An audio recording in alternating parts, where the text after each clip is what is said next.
welcome to the 2022 St. Petersburg Offshore Grand Prix, coming to you live from St. Petersburg, Florida. P1 produced event down here. Beautiful sunny day out here on Tampa Bay. Got into town this morning, much hotter than I anticipated it being down here today, but nonetheless beautiful sunny weather. Got some high clouds, but calm seas. Actually, there was a little bit of a breeze when I came up to the broadcast booth, and that has seemed to have laid down, so it's starting to flatten out just a little bit. 2 days of action-packed adventure here in St. Petersburg. Today is going to be Class 7, Class 7, Class 6, and Class 5. Following that, we will have qualifying for Class 1 Supercat, and then a late addition to the qualifying program will be Superstock, and that will take place at 5 o'clock. So what will happen is we're going to have this race, and then we're going to go into qualifying for Class 1 and Supercat. Then we're going to bring you 2 Aqua Cross races, and then we will bring you Superstock qualifying. 2 starts out here today with these 2 races. You've got Class 5 in the first start. You'll have Class 6 and Class 7 in the second start as the boats start to get up on plane. Dogleg course here, similar to what we had in 2021 when we raced for the first time here in beautiful St. Petersburg, Florida. As the boats get up on a plane behind the Active Thunder pace boat, they will take them around, do a parade lap, and then they will start the race. Again, 2 starts here. Class 5 will be the first start. Class 6 and 7 will be the second start. Only 1 Class 6 boat here today. Rum Runners was a scratch at the last minute, so unfortunately Gerard Marine is the only boat left in Class 6. Class 7, we have 703 St. Pete Fire Department Steel Velocity, Ricky Maldonado and Cesar Perez. 701 Jackhammer, Brian Guy, Nick Imprescia.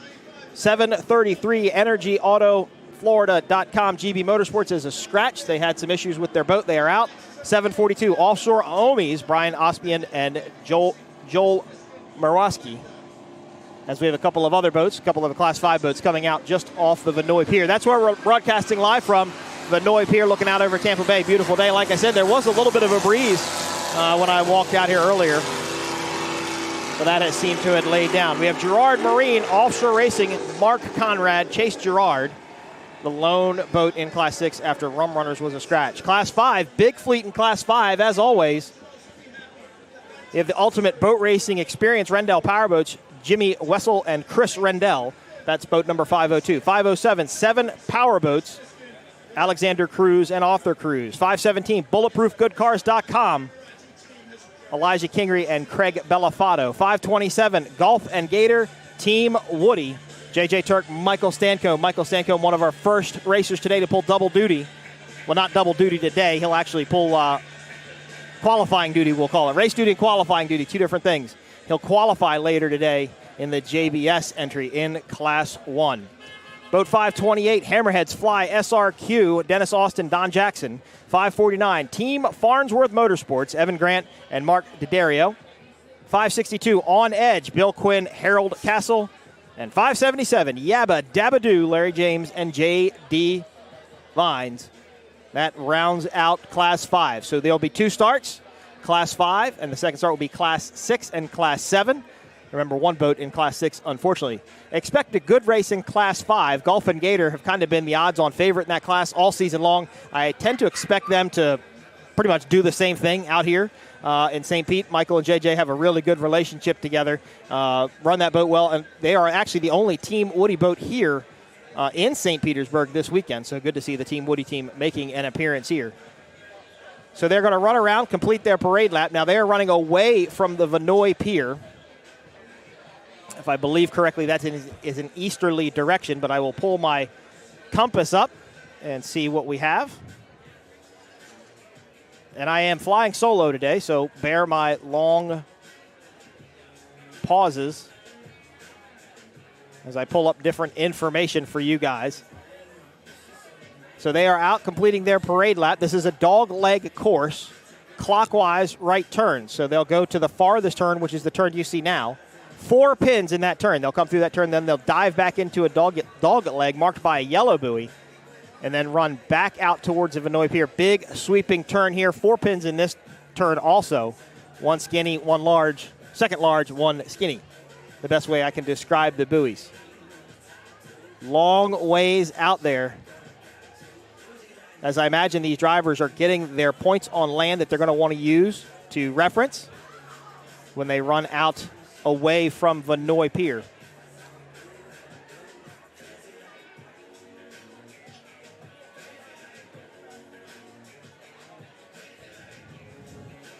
Yeah, so we're almost facing exactly due east. Good deal. Sun rises in the east and sets in the west. Don't forget that. Very important to remember.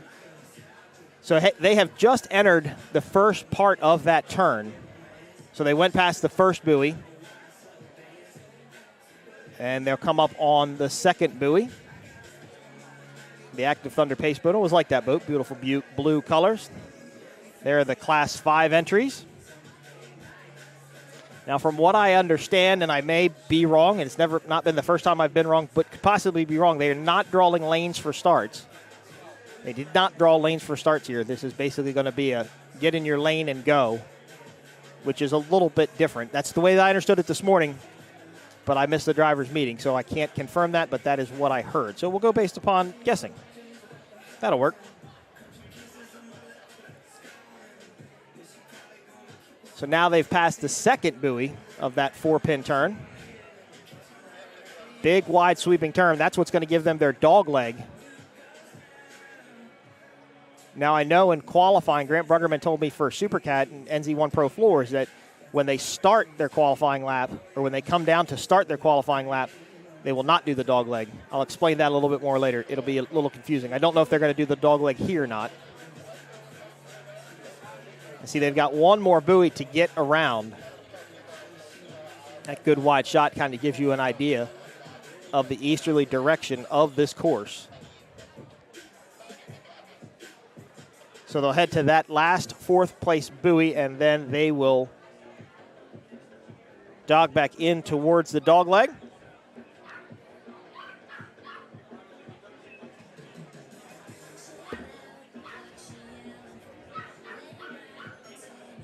Bear with me for 1 second.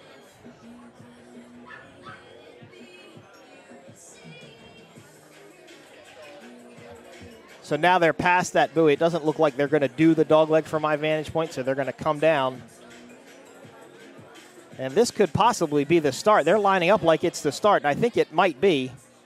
They look like they're racing. Hard to see the green flag from our vantage point, but the pace boat has ducked off. So this is green flag racing in Class 5. Here in St. Petersburg, Florida. Second-year event here on Tampa Bay. Beautiful day. Going to be kind of hard to determine who is doing what here. That's 7 Marine all the way to the outside. There's Team Woody. There's GoodCars.com. That's Team Farnsworth there, but I can't quite tell who's in the lead by this view. They'll have to come around just a little bit more. Remember, Class 5 bracketed to a speed of 85 miles per hour. 75 miles per hour, I'm sorry. There's 517. Bulletproof. Now, I think they might be in the lead, but that's Boat Racing Experience just to the outside of them. That's Hammerhead's Fly SRQ just to the outside of them. 4 boats, almost 4 boats wide, and they did not do the dog leg. It looks like the BoatRacingExperience.com entry, Chris Rendell and Jimmy Wessel on board that boat. It looks like they're going to lead coming into the first turn. So we are green flag racing. This is a look at Class 6 and Class 7. Great race coming into the turn here in Class 5. That's Bulletproof on the inside. There is Golf and Gator, Boat Racing Experience, Hammerhead's Fly SRQ, 4 wide. Now it looks like Bulletproof.com has jumped into the lead now. The Boat Racing Experience guys, they had it coming the whole way down that straightaway, but then they lost it, went a little bit wider in the corner. So it's Bulletproof, Golf and Gator, Boat Racing Experience, Hammerhead's Fly SRQ, Team Farnsworth. Round out your top 5. 7 Marine coming up behind this group as they cross the start line. Class 7 comes down now with the one Class 6 entry. Going to be even a little bit harder. Now, I know that's the Steel team there. The St. Pete Fire Department Steel Velocity team. Look how tight the racing is there. That's Jackhammer and Steel. Those boats are actually teammates. And they got the Class 6 boat kind of just right in the middle of this group, the Gerard Marine boat, the lone Class 6 boat here in St. Petersburg. So that's Jackhammer in the lead. Oh, but they're deck-to-deck with steel. Look at that racing there. Of course, Class 7 bracketed to 60 miles an hour. Offshore Omi's on the outside. And on the edge, 542 just now coming across the start line. 562, I apologize. 562 now coming across the start-finish line. As they now turn away from the pier. This is the battle in Class 5. Bulletproof.com was leading when they came by my vantage point. That's Golf and Gator just to their left, the yellow transom that you see. Bulletproof, the blue and white boat. Golf and Gator going to go back to the inside. That's an interesting move there. Let's see how that plays out for J.J. Turk and Michael Stancomb. In the Team Woody Phantom entry. Beautiful yellow boat. Of course, J.J. Turk coming all the way from Cocoa Beach, Florida. Great hosts over there. And a great local sponsor, Golf and Gator. Bulletproof.com continues to lead. Yep, they're still in the lead. So I guess J.J. Michael, we're just looking for some sort of an inside line there. In fact, by this view, it didn't even look like they were really close to those guys.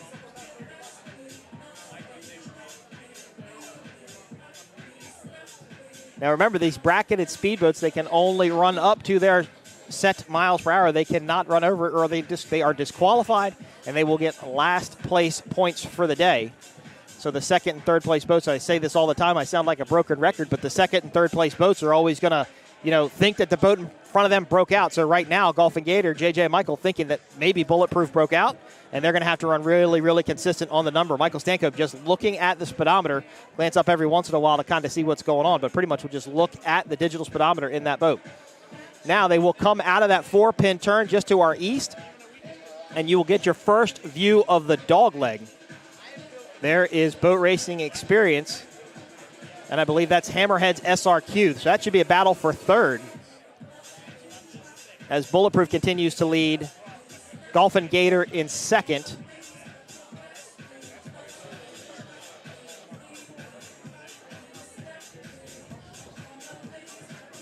And Boat Racing Experience Rendell Powerboats looks like they are in third. Beautiful shot there. Now they've come down towards the dog leg. The next thing we'll see is a yellow buoy.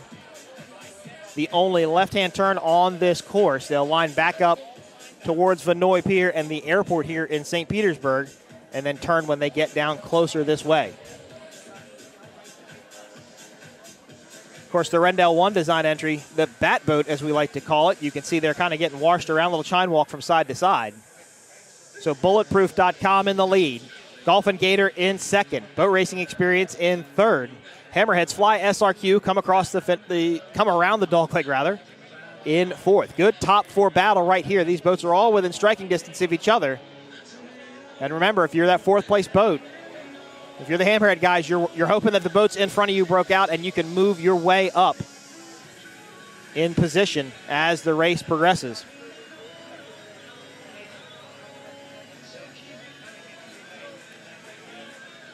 Bulletproof.com in the lead. Bulletproof in the lead. Golf and Gator in second. Boat Racing Experience in third. Beautiful shot of the 517 Warlock. Elijah Kingery and Craig Bellafato.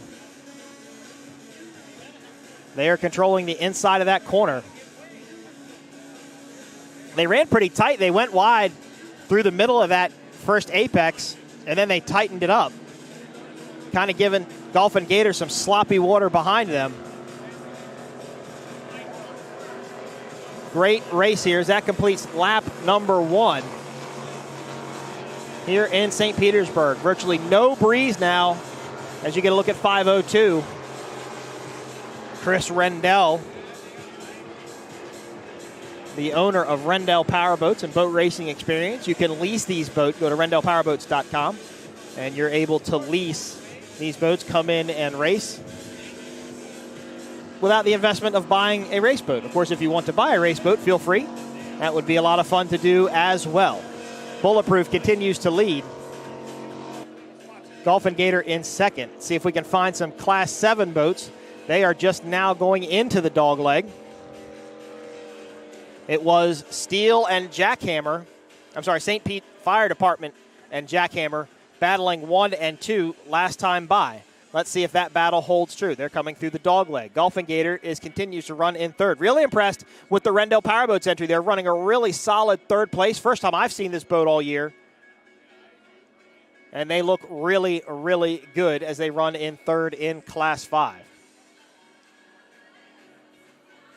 Bulletproof continues to lead. Dolphin Gator in second. And Boat Racing Experience in third. Class 7 now comes through the dog leg. It's a great battle, it looks like, for Class 7 for third. Can't make out who it is from my vantage point. I am watching the race live, not just on the screen, so I am glancing up every once in a while to see what's going on. 7 Marine comes across. Pantera outboard powered entry. Throwing a big rooster tail. Not sure what's going on with them. As we're trying to get focused over here to Class 7. 3 wide coming into that turn. It looks like Jackhammer on the outside. That is Steel in the middle. That might be Offshore Omis. Hard to tell. Oh, look at that. Pinched right down. Steel went right to the buoy. That's Offshore Omis. They are currently in the lead. Offshore Omis in first. Steel in second. Jackhammer in third. 3-way battle here for first place in Class 7 as they come by and complete lap number 1. Remember, these are bracketed to speed as well, 60 miles per hour. But this is a great race as they're now passing the third pin of 4. We'll call it the Vinoy Pier turn. We're finally getting to see Gerard Marine come across the line. I've not seen Yabba Dabba Doo come across the line yet. And on edge now coming across, Class 6 and a Class 5 boat on the edge, way behind at the start. Not really sure what happened there, or on edge rather. Of course, Gerard Marine, the only Class 6 boat after Rum Runners, was a late scratch. In fact, I believe yesterday they were a scratch, unfortunately. Always look forward to Fran and Mike getting out here and running. They are a very consistent team. Bulletproof continues to lead in Class 5. Dolphin Gator in second. It was Boat Racing Experience in third. Let's see if that holds true, and it looks like it does. What a great run for that Rendell Powerboats entry, though. They are sticking it right there to Dolphin Gator within striking distance. Now, when you race a bracket class boat, you do not want to really pass on the straightaways unless the other boat is like really slowed down, because that means you've broken out of your speed bracket. Where you are able to pass in bracket class racing is on the straight, is in the turns.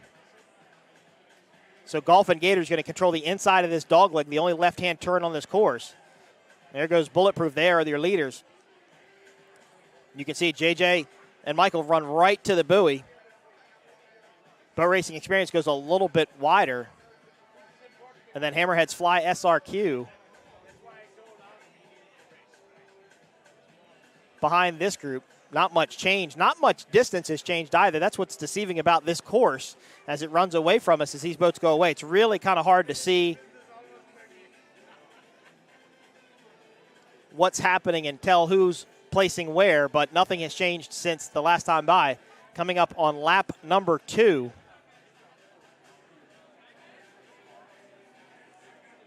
That's a good shot of your top 2 boats, Bulletproof and Dolphin Gator. Now Craig and Elijah, they run a little bit wider through the middle of that turn.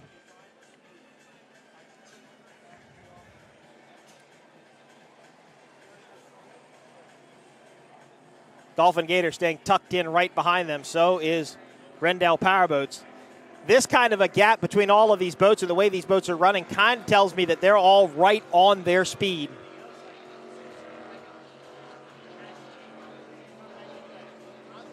Of 80 miles per hour.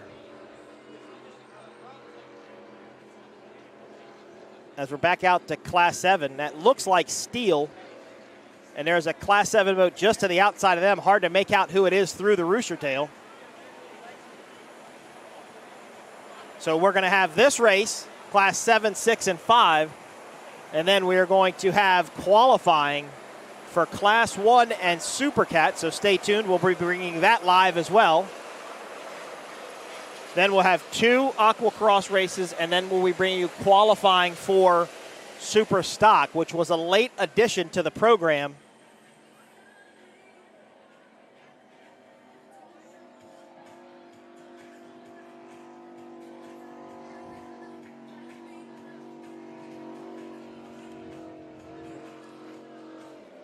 Superstock, of course, has never done qualifying.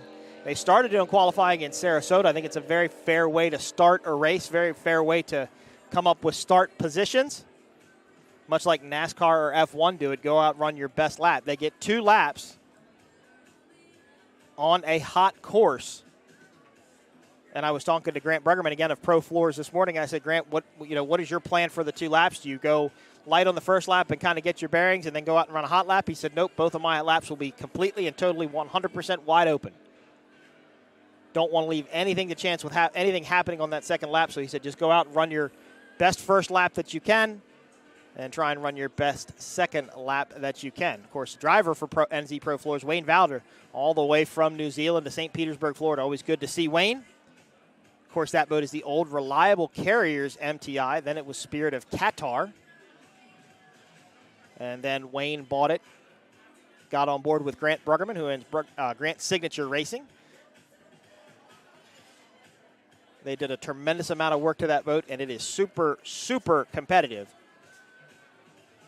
The only MTI actually in that class. As we go back to Class 7 racing action, now coming back into view just a little bit. That's Offshore Omis on the outside. There is Steele, St. Pete Fire Department. And that is Jackhammer. Now, that is a Class 5 boat behind them, so they're getting kind of into some lap traffic here. We did move our schedule up a bit. We were trying to start this race at 2. We moved it up to around 1:45 so we can try and get that qualifying in later today for Superstock. 10 boats in stock in Superstock class here. Look at this battle here, though. That was an interesting line there. So that's Offshore Omis in the lead. As they come through that corner, there is Class 5. Bulletproof continues to lead. Golf and Gator in second.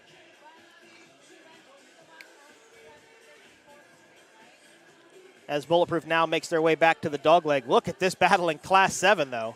So it is Offshore Omis in the lead. Jackhammer and Steele now battling for that third-place spot. Of course, you'll see Jackhammer and Steele out in Superstock, qualifying later today, and then racing tomorrow after qualifying. Oh, and we have a boat down on the course.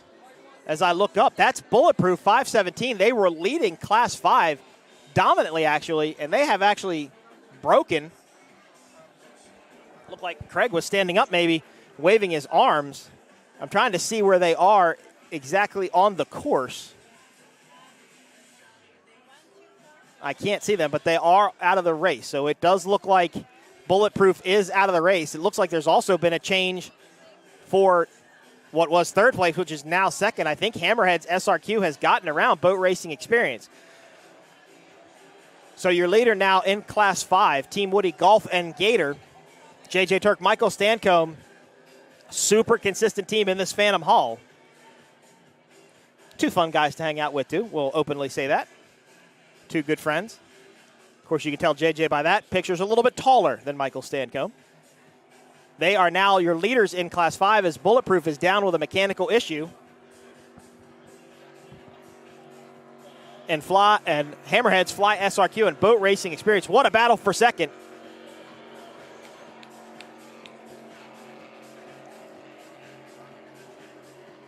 As they come across the finish line, this will complete lap number 3. This is a great race here for second place in Class 5. Golf and Gators pretty much checked out. Now boat racing experience and Hammerhead's Fly SRQ going at it. And that bat boat from that perspective always looks like it's right on the edge, wanting to spin out. Of course, that boat has the wings on the side of it, which makes it look like the bat boat, and they'll actually dip down into the water just a bit. Driven one of those boats in the past quite a few times, actually, and they're quite narrow inside. Oh, they're down off a plane, too. Boat Racing Experience is down off a plane, turning to the inside of the course. Oh, what a tough day for those guys. Running great in the top 3 in Class 5. What an awesome, awesome race that was, but they are down. So we are out 2 boats in Class 5 right now. Bulletproof and Boat Racing Experience, both down with mechanical issues, as it appears.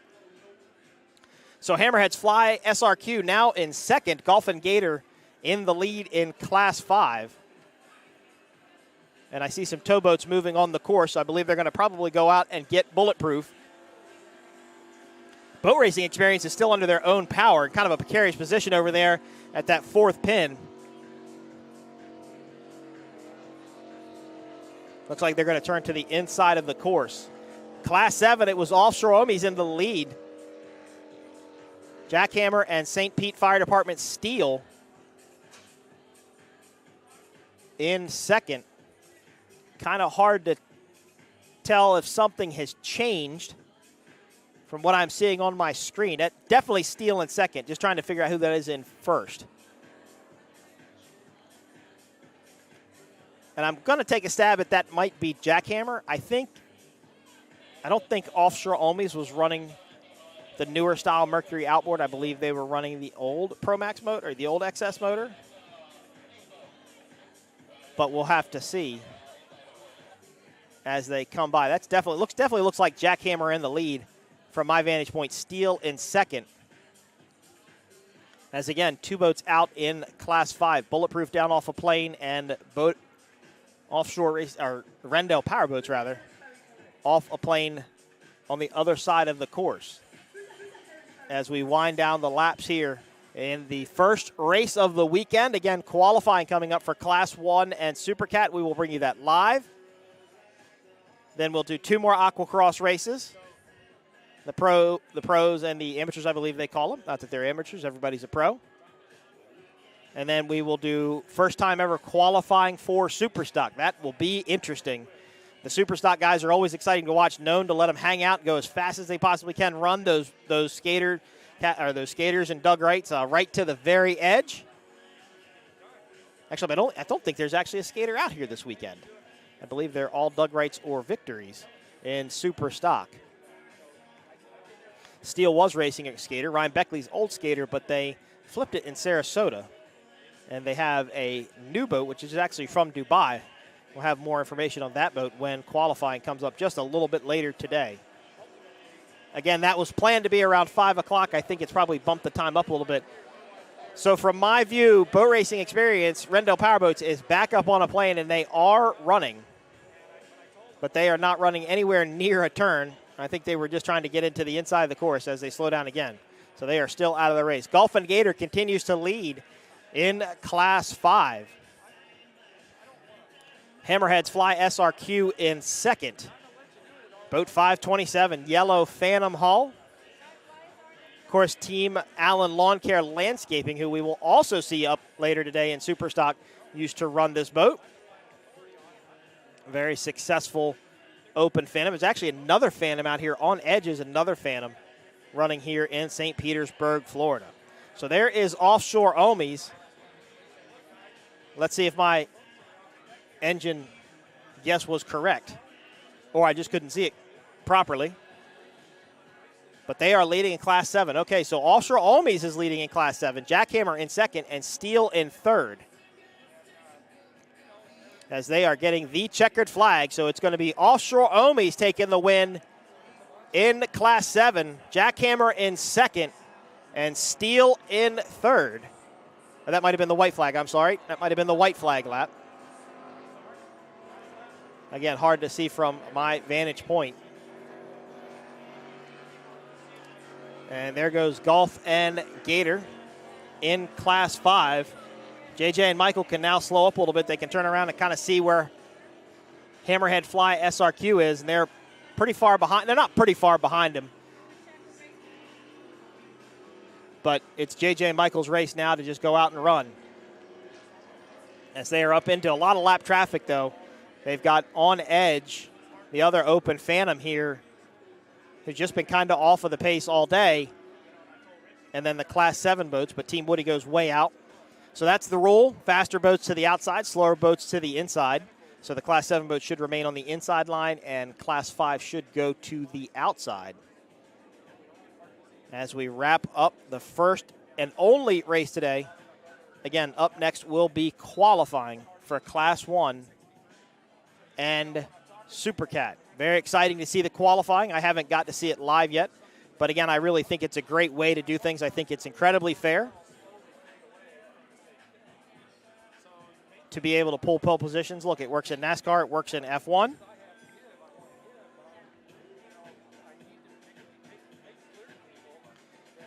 So Class 1 pole was supposed to go off at 3 o'clock, but I have a feeling they're going to probably roll those guys right out.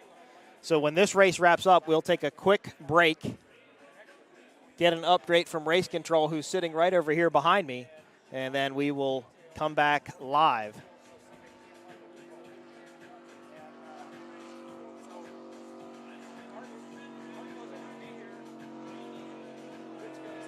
So Class 1, now the schedule doesn't say Supercat qualifying, but that is supposed to happen this afternoon as well. Again, we'll get updated information from race control. Now, from what I can see from my vantage point of Vinoy Pier, that Bulletproof is under tow. So Golf and Gator continues to lead in Class 5. Boat racing experience, Rendell Powerboats, offshore racing experience. Rendell Powerboats is now out with some sort of a mechanical issue. So Hammerheads Fly SRQ in now second place, and I believe that puts On Edge in third as we wrap up the first and only race today here in St. Petersburg, Florida. Go to p1offshore.com for more information. Follow P1 on Facebook or Instagram. Keep up with the schedule, keep up with the teams and points, and find out when we're coming to a town near you, p1offshore.com. Of course, thanks to Matt Trulio, Jason Johnson, Speed on the Water, the official media partners of P1 Offshore. Of course, P1 Offshore does have its Aqua Cross Series, which is like its sister ship. Those guys are great to watch. If you've never watched a jet ski race before, it's a tremendous amount of fun. Really enjoy getting to watch jet ski racing.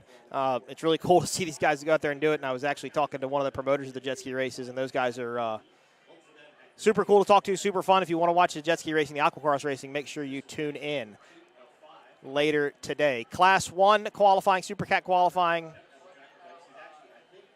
coming up. So Golf and Gator continues to lead in Class 5. Hammerheads Fly SRQ in second. Now this is interesting. You can't see it off your screen, but Bulletproof.com is under a fast tow. I mean, a really fast tow. The fast response towing team, it looks like they're on plane. So that makes me wonder if something happened to the transom of Bulletproof and they're taking on water. That'd be the only reason they would really try to move that quick. Now they're going to have to slow down at some point here. I think Gerard Marine's just to the outside of them. So Gerard Marine is now on the inside of the course. And I was misinformed. I apologize. Boat racing experience, Rendell Powerboats, is on the race course. But I believe they are a lap down, if not going to get put a lap down, by Golf and Gator, who is leading in Class 5. The fast response towing team still towing Bulletproof at a pretty good clip. Yeah, I think Bulletproof might be taking on water because now he's turning to try and keep that boat at speed. And what they're trying to do is prevent water from getting in whatever happened. Now he did turn the other way. Golf and Gator, your leader in Class 5. Now boat racing experience Rendell Powerboats has dropped off a plane again, right past the number 2 buoy of this westerly turn. Here comes Golf and Gator, Team Woody. They are leading in Class 5. I did not see a checkered flag on our start-finish boat that time. And I apologize, I did not have the lap count in time, a little bit of pandemonium there before we start the race. Here is On Edge 562, another open Phantom entry, racing here in Class 5. Now, they are not in second place. They are currently, I believe they're actually going to be in third now. Hammerheads SRQ in second in Class 5. Here comes Class 7. Offshore Ohmies.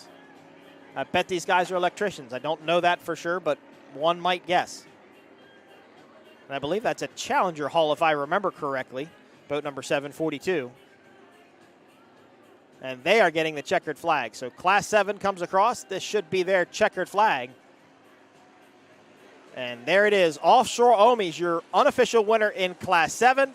Jackhammer unofficially second in Class 7. And that puts Steel St. Pete Fire Department Velocity unofficially in third. And I say unofficially for all these results simply because the GPSs have to go back and be read by the P1 race officials to make sure nobody broke out of their speed bracket. So the only race left on the course now is Class 5. And Bulletproof now to my right of the Vinoy Pier. They're heading back into the marina. Again, pretty fast clip. So something happened to Bulletproof where I think he might have been taking on some water. So Class 7 off Class 1. This is a lot of focus with the efforts of America. High tide is right around 2 o'clock. So maybe the tide coming in.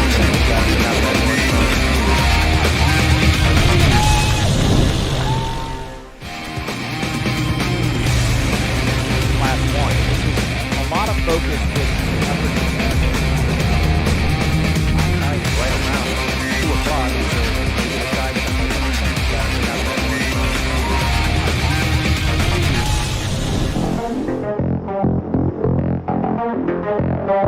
It's mid-season in the world's most prestigious powerboat racing series, Class 1. Finally back after a long break as veteran legends lock horns with fresh new talent in the quest for glory. With 3 races down and 3 to go, the season goes into overdrive to see who will be the 2022 Class 1 World Powerboat Champion. The 2022 season kicked off with thunder on Cocoa Beach in Florida's beautiful Space Coast, which had famously rough seas, a spectacular show for fans that was followed by the Sarasota Powerboat Grandprix with a super fast circuit, full throttle racing in bumpy seas yet again. Then the series moved north to Michigan City, with the stormy waters of Lake Michigan providing a heart-thumping, action-packed weekend of racing. Let's start with round 1 on Cocoa Beach.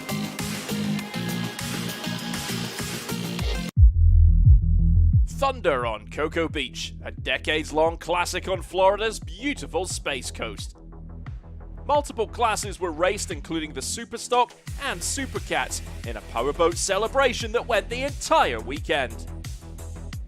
There were 5 teams competing at Cocoa Beach, with both fresh and familiar faces on hand.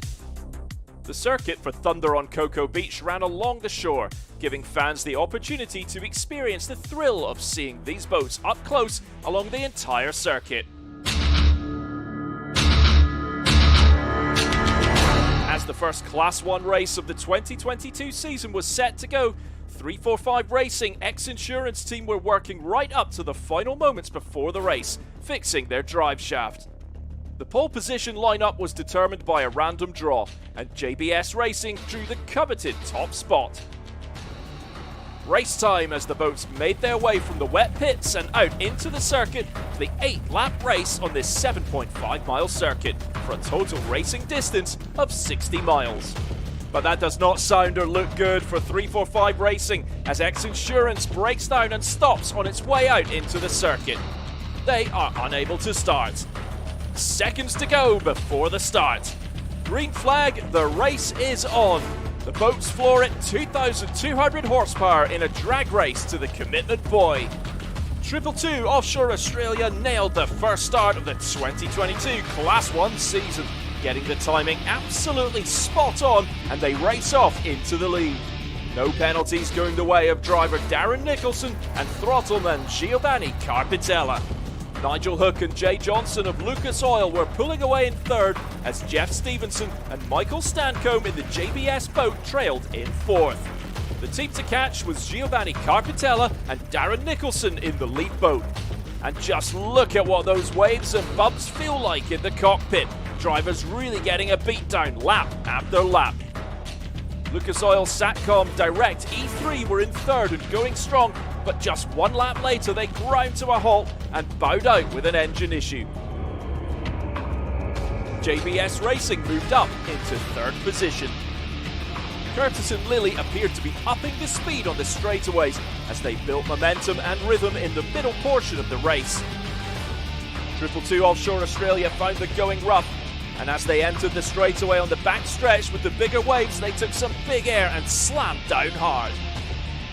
They came to a complete standstill, floating on the waves.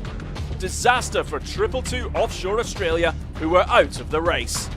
JBS was still in the race and on course for a runner-up finish in their first ever Class 1 run. Husky Racing Husky Chocolate Steve Curtis and Britt Lilly were on their way for a record 9th Class 1 world title. Husky the winners with 20 points, JBS second with 15, and 222 Offshore Australia's Giovanni Carpitella and Darren Nicholson could take consolation in third place and 12 points on the board. Really good down the water. We found out afterwards actually that 222 jumped the start, so they got a 30-second penalty, which would have been nice to know halfway through the race. Wow. And to push so hard. So, but yeah, I don't know if we'd have got by them, like I said before, but the boat was all set up, didn't miss a beat, so we were super happy. It's a day, we finished. But to come first you got to finish, so unfortunately, yeah.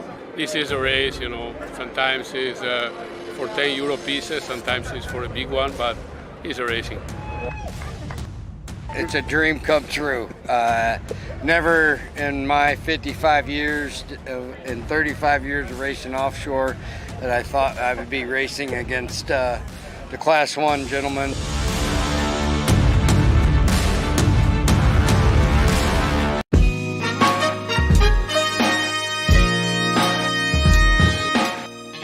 Round 2 kicked off with the 37th annual Sarasota Powerboat Grandprix on southwest Florida's Gulf Coast. Sarasota County provided the quintessential white sand beach getaway with golden sunsets and a very vibrant social and artistic scene. The weekend kicked off with a block party sponsored by CMR Construction and Roofing as the behemoths assembled downtown for the traditional boat parade, as fans got a chance to see the boats up close and also meet some of the drivers, including Travis Pastrana, who was back with Husky Racing after missing round 1 in Cocoa Beach. There were 4 teams competing in round 2 of the Class 1 Championship in Sarasota, with Lucas Oil Satcom Direct E3 unable to join. The big news in the lineups going into round 2 was the return of the legendary Travis Pastrana, a golden boy of extreme sports and multiple motocross champion. He joins throttleman Steve Curtis in Husky Racing with a win under their belt. Well, it's great. I mean, we've got a lot of catching up to do, so practice is really important today in pole position, but I think we'll get back in the swing of things real fast. I'm just really happy to be back, and Husky Chocolate's been absolutely dominating. They won the Indy 500 as well, so I'm going to try to step in and keep that going. The course in Sarasota is a 9-pin oval circuit. Its long, sweeping, high-speed turns allow boats to run at almost full throttle. It's a pretty simple course. It's got some long sweeping bends, so it's a very technical course. You know, pretty much down to the driver to keep it up and flowing. So if we lose, it's Travis's fault. All right. If we win, it's me. And that's probably accurate. Yes, that sounds good. Since 2019, these Class 1 boats have been powered by twin-turbocharged 9-litre 1,100 horsepower Mercury V8 engines, which are designed to add a level of reliability while also cutting costs. Here's Stuart Halley, General Manager of Mercury Racing, talking about these engines. To make the playing field level, what we do is we mechanically seal our engines, and then we also manage the ECUs to make sure that they're in factory site conditions and nothing's been modified. That way the teams can focus on hydrodynamic setup, and they have the benefit of a reliable engine based on a production engine, so they can really focus on test time. A lot of the race-specific engines would have finite lives, so the engines we have today really aid the teams in again, test time and setting up.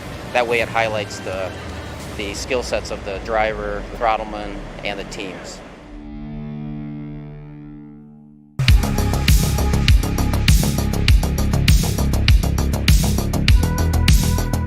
the lottery draw on Cocoa Beach in round 1, round 2 offered a true qualifier to determine the starting lineup and which boat would take the coveted pole position. X Insurance went out early, finally putting their sleek red boat through its paces. Pratt and Jennings hungry for some action, but disaster struck just half a lap into their flying lap. It looks like there's a hole in the bottom of the boat.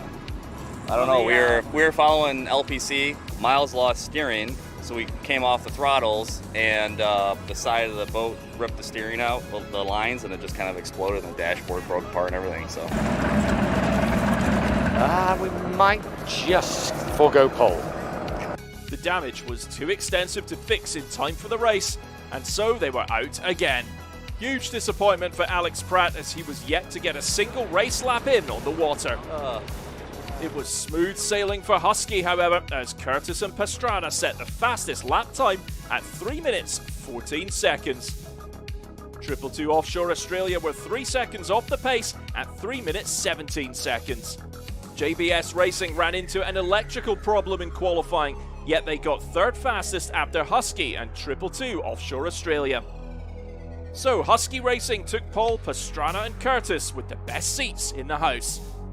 So it's a couple of foot out there. It was enough that you couldn't, run it loose and hang it out, but you had to tuck it under, and it was a fine line between being tucked under and then trimmed out to get the speed. So, but it was all good. We're obviously really happy. The guys did a great job on the boat. So, yeah, everything's super.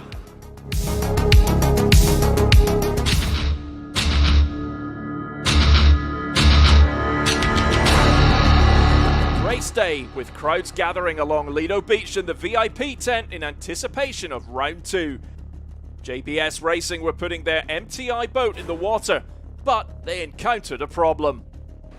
We got delivered another issue this morning. Jeff, my driver's actually in the hospital, the owner, with kidney stones, so I've had to find a guy to sub in for me today. Kind of disheartening. I love being in the boat with Jeff, so our prayers are out to him.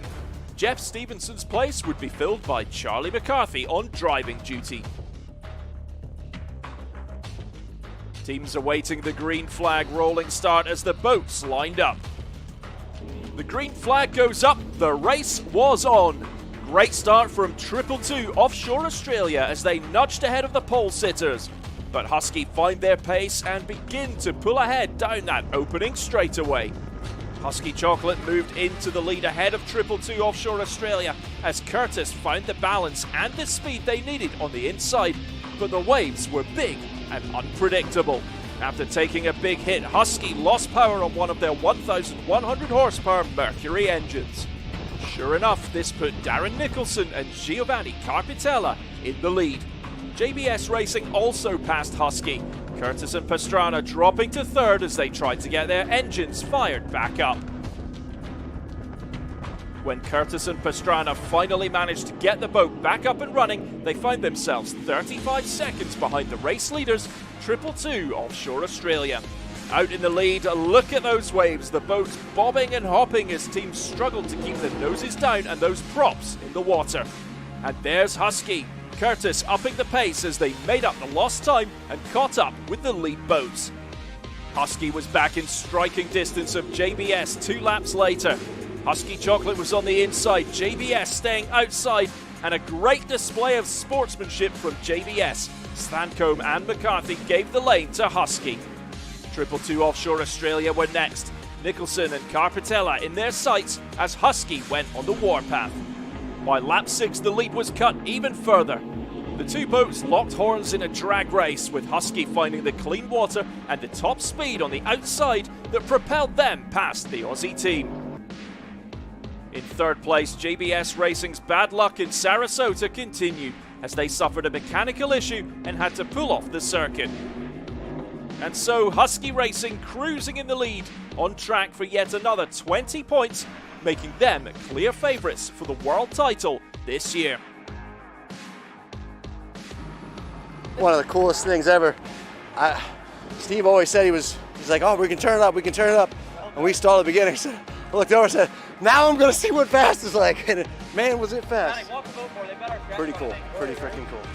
It was weird, wasn't it, that water? You get along and you can hang it and you go, oh, this is going to go, boom. Bang, yeah. We went off the gate, we got a great start, hit the right on the pin. We went off, it was running like a freight train, we hit a really big wave, jumped up, but it all level and nice, came down, one engine shut down. We have a couple of alarms and we wrong the setup. We don't understand it's rough like this outside, so we are too much light.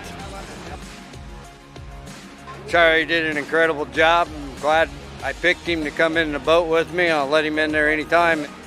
The overall results after round 2. Husky Racing sit atop the world standings with 40 points, and on 27 points apiece are 222 Offshore Australia and JBS Racing.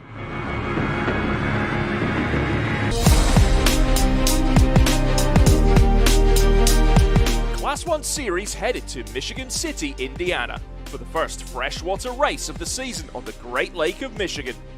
This venue is famous for its rough seas and high winds, as the battle in the north was on, with multiple classes racing for an action-packed weekend. To kick things off, a boat parade where teams showed off their machines and riders met and mingled with fans as Michigan City turned out to greet the Class 1 fleet.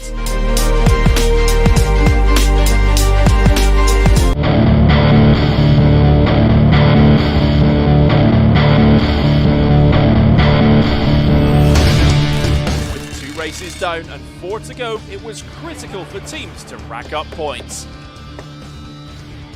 There were 4 boats racing in the Great Lake Michigan Grand Prix, the only major change being the new boat and number for 345 Racing X Insurance.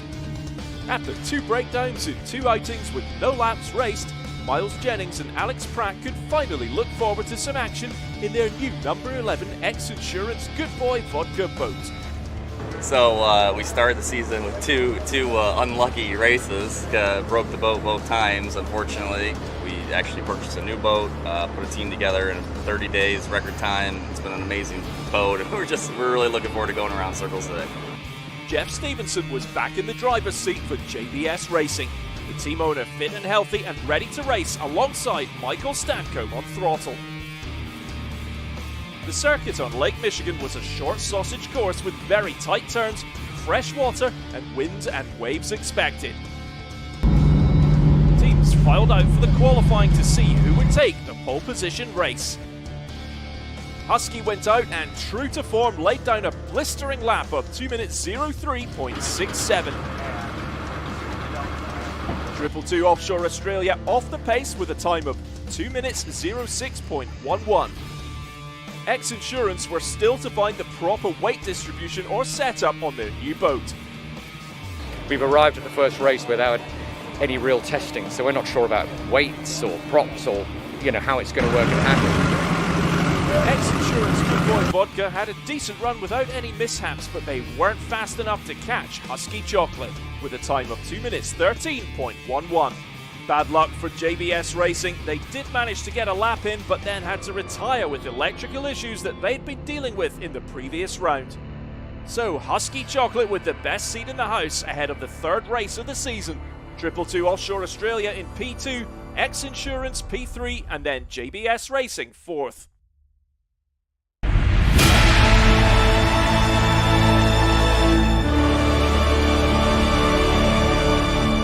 Race day on Lake Michigan with conditions stormy and rough on the water. There was carnage in the wet pits as boats from previous races in other categories came back in, and the Class 1 teams scrambled to make last-minute setups ahead of the 3rd race of the season. It's picking up, and we've decided to make a change.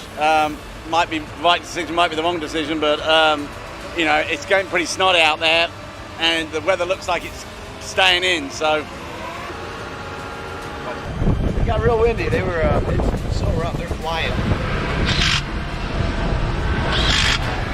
I saw the condition is increasing. I watched the Superstock racing, and it's going up and up and up.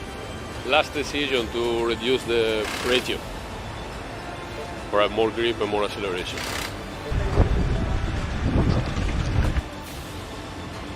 We're kind of set up for a short, lumpy course.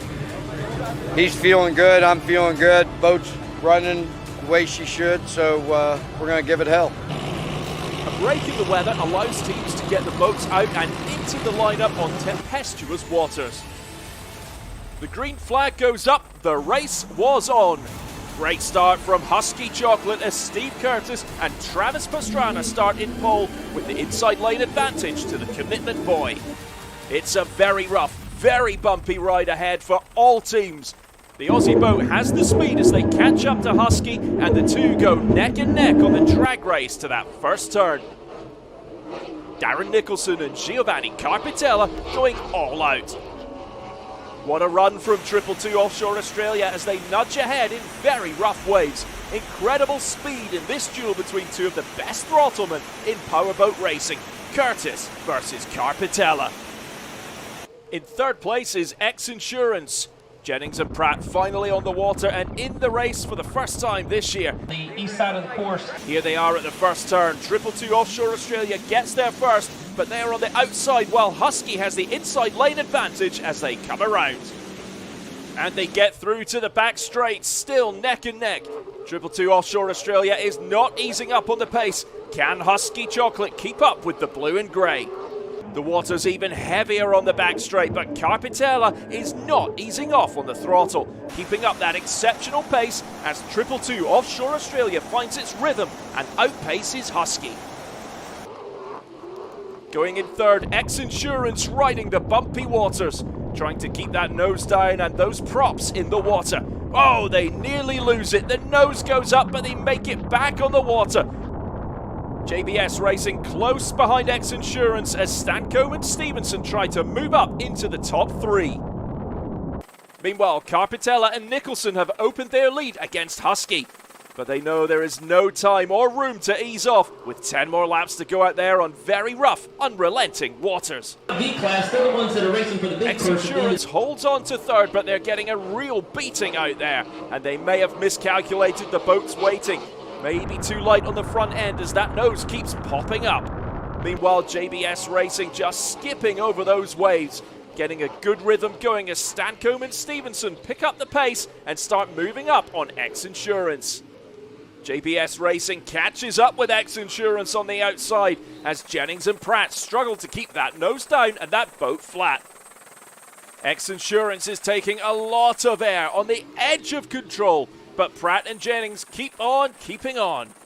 And look at JBS Racing on the outside, zipping past the struggling X Insurance as Stancombe and Stevenson find the clear outside waters to take third place going into the turn. And sure enough, there's damage on the X Insurance boat's rear starboard side.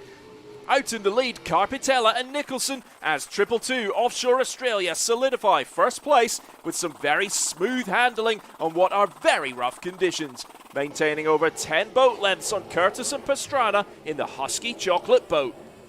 Carpitella masterful in these conditions, very much a throttleman's race out there on Lake Michigan. But behind them, Curtis is known to feel the course out for the first few laps and then power past into the lead. Can 222 hold on for the remaining laps? The damage appears not to be holding Jennings and Pratt back as they find a rhythm, keep the nose down and get the pace to now move up and challenge JBS for third on the inside lane. And they do it! What a comeback from Pratt and Jennings. X Insurance grabs third place on the inside going into that turn. Kudos to Pratt in his first ever Class 1 race as throttleman. X Insurance almost goes over again, but they keep going in this never say die display. Meanwhile, the hard-charging 222 Offshore Australia reigns supreme. Coming up on the two back markers, about to lap JBS and X Insurance. The Aussie boat speeds past JBS, catches X Insurance. The two going around neck and neck. Will this slow 222's momentum, giving Husky an opportunity to close the gap? But it seems no bother to Nicholson and Carpitella as they glide past at full speed. Never skipping a beat, a flawless performance on the day from 222 Offshore Australia and a perfect setup. JBS Racing kept up the pressure on X Insurance right to the end, but it was too much for the boat. Stancombe and Stevenson out of the race near the end. Carpitella and Nicholson's sublime performance paid off. They finished the race and stayed ahead of Husky to win their first race of the year. Husky runners-up using their 13-point world standings cushion to fight another day. And hats off to X-Insurance Good Boy Vodka, who despite the huge hits, finished the race and got themselves on the podium. A much-needed win for 222 Offshore Australia, which keeps their 2022 world title hopes alive as they take 20 points. Bad towing. Bad towing. Yeah, he needed that. At last. That's 3 in a row we've been in the lead. Finally got one across the line. We are long. We need to be more short in the propeller for our power and playing up the waves. Like this, we are on the wave. So, and I have to reverse the styling of throttling, completely reverse, because I don't have the power to broke the wave. You know, that's good. Good race. First straightaway, we took off. Oh, like, oh God, this is it. This is where it ends. That's great though. It was fun. Those guys, 222 had a good run. Right, guys. That was good. Felt that we were faster going up the beach and they were faster on the other leg. But we had a couple of Guardian modes come in and stuff like that. But it, you know, hey, they did a fantastic race. We were happy, you know, that we got to finish, got it home and stuff, and we're still leading the championship, and that's the main thing.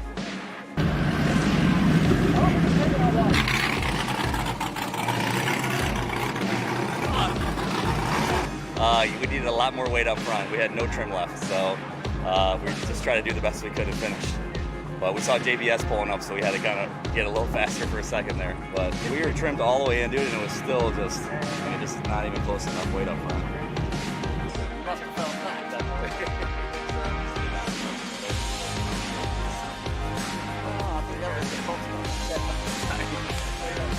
We came around that last turn and there was just a huge dip and we came way off of it and we had it no acceleration, but it just went set it down and we just kept going, but we didn't realize half the boat was we knew at that point we couldn't catch the obviously the handling of the boat wasn't good enough for that.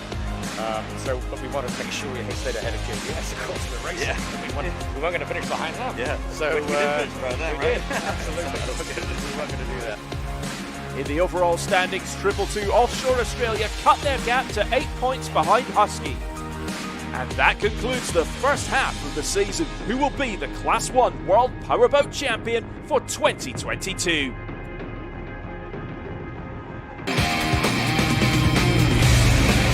Class 1. This is a lot of focus with Right around 2 o'clock.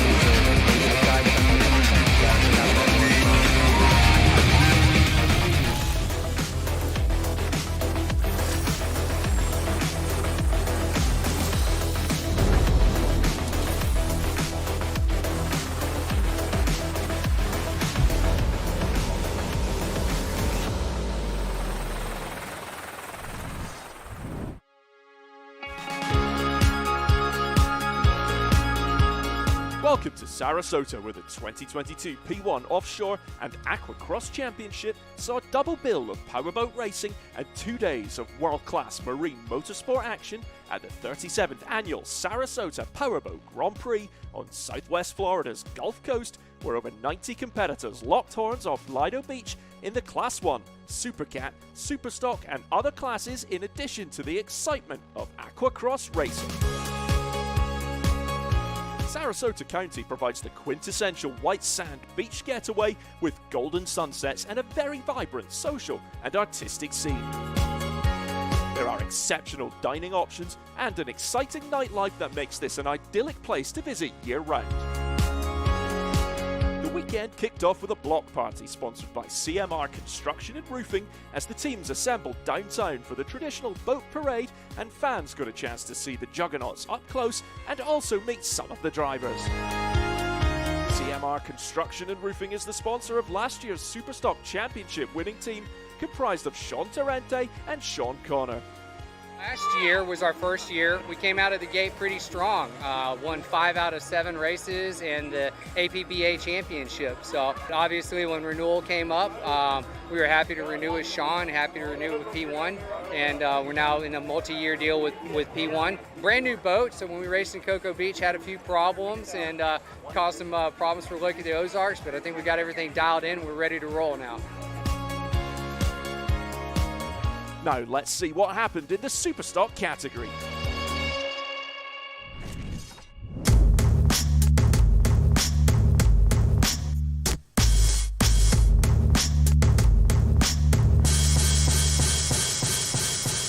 There were 10 teams in the highly competitive Superstock category in Sarasota, with some new teams and sponsors. The father and son outfits Steel Offshore Racing and Jackhammer Boat were leading the points going into Sarasota. The green steel boat with driver Dominic Steele and throttleman Julian Maldonado won the last round in the Lake of the Ozarks. They had also been in P2 for the first few laps of Thunder on Cocoa Beach in round 1 and are gearing up to be a threat this year.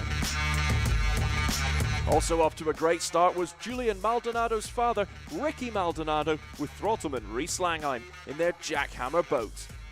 They won in Cocoa Beach and were beaten only by Ricky's son in Lake of the Ozarks in round 2.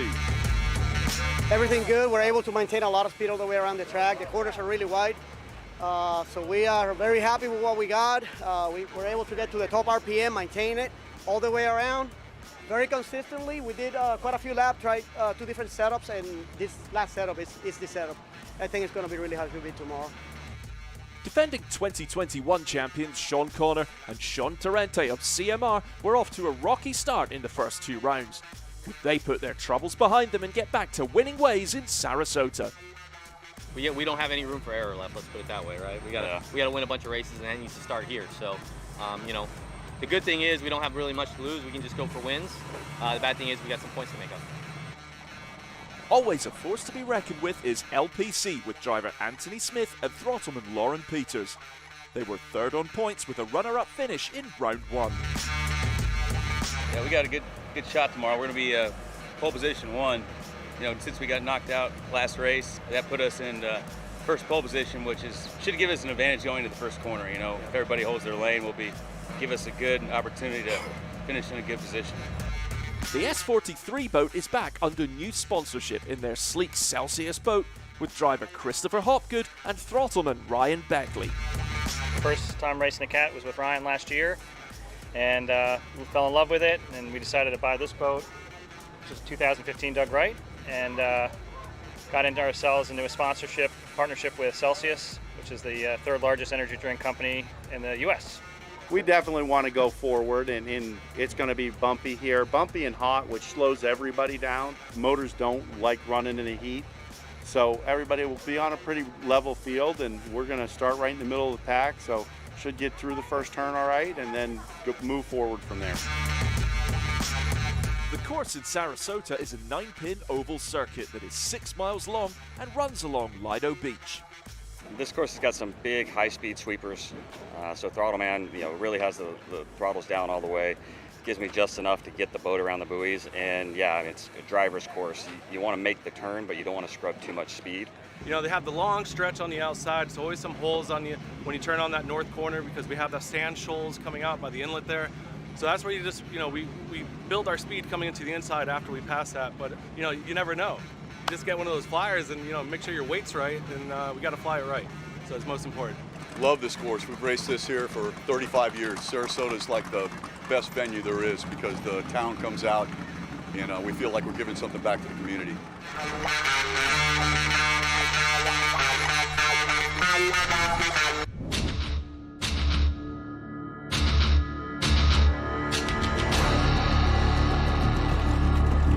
Round 3 of the 2022 Superstock Championship in Sarasota. 10 boats ready to hit the water off Lido Beach. We got 7th position this time. We got professional plumbing onto our inside, jackhammer to our outside. You know, Billy Moore and myself, we're going to come out here and give it all we can to go for number 1. You know, we got a good setup. We got dialed in yesterday.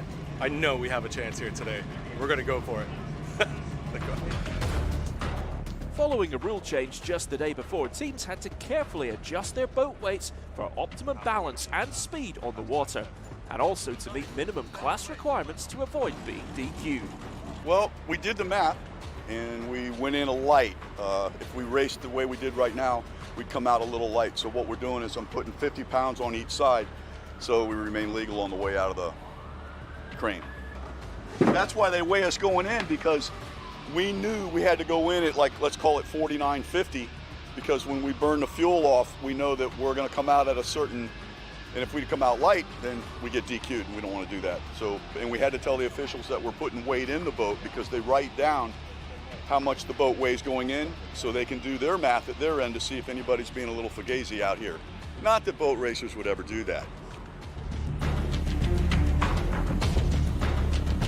A lot of pressure today. I'm putting a lot of pressure on myself because we come here to win, and that's what we show up for. That's what we're aiming for, and anything less than that isn't really acceptable.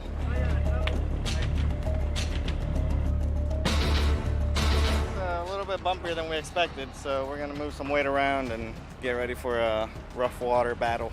Hopefully not as rough as Cocoa Beach. I'm feeling confident. I'm a little upset with the rule change, but I understand, that we got to go with what the class wants, and we'll work around it, make it work. As the fleet of 10 Superstock boats motor out onto the circuit, the crowds line Lido Beach in anticipation of the race. The rolling start under a yellow flag in rougher than expected conditions as boats line up ready for the green flag.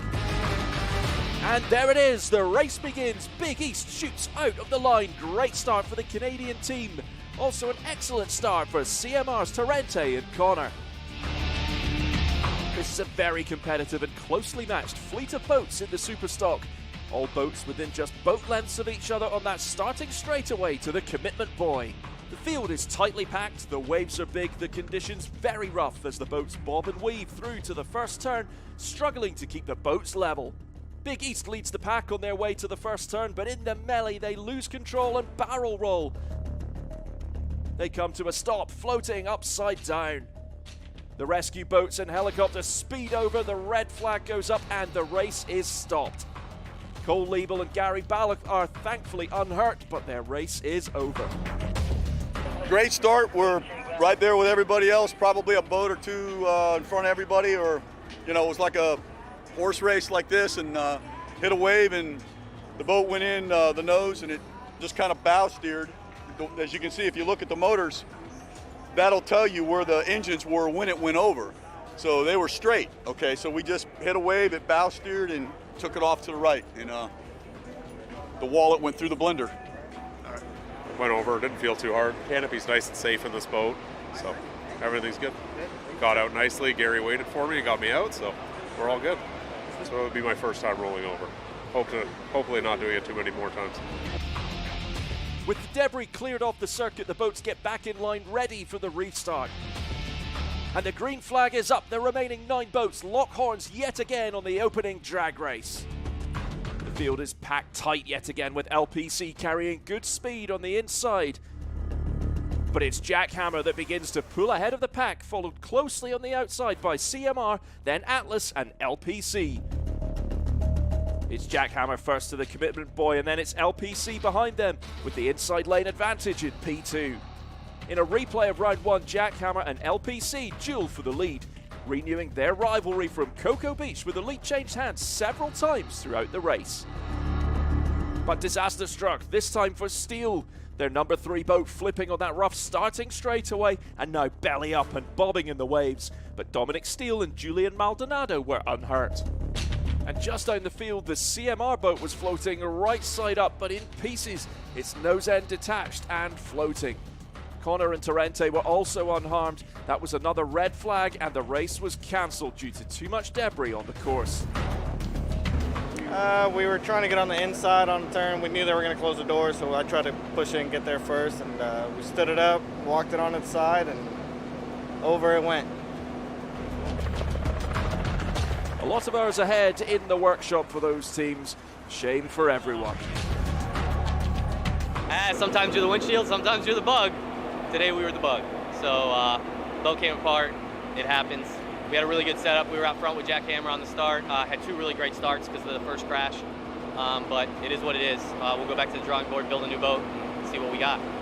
Honestly, it was just a normal flyer. Took a little bit of a flyer, tripped the tail. Nothing out of the ordinary. It should have just touched and kept going, and it just disintegrated. So, sorry, it just disintegrated. There we go. All right, good. That was a lot of drama in a race without a single completed lap. And that's all she wrote for the Superstocks. Tough break for them in Sarasota.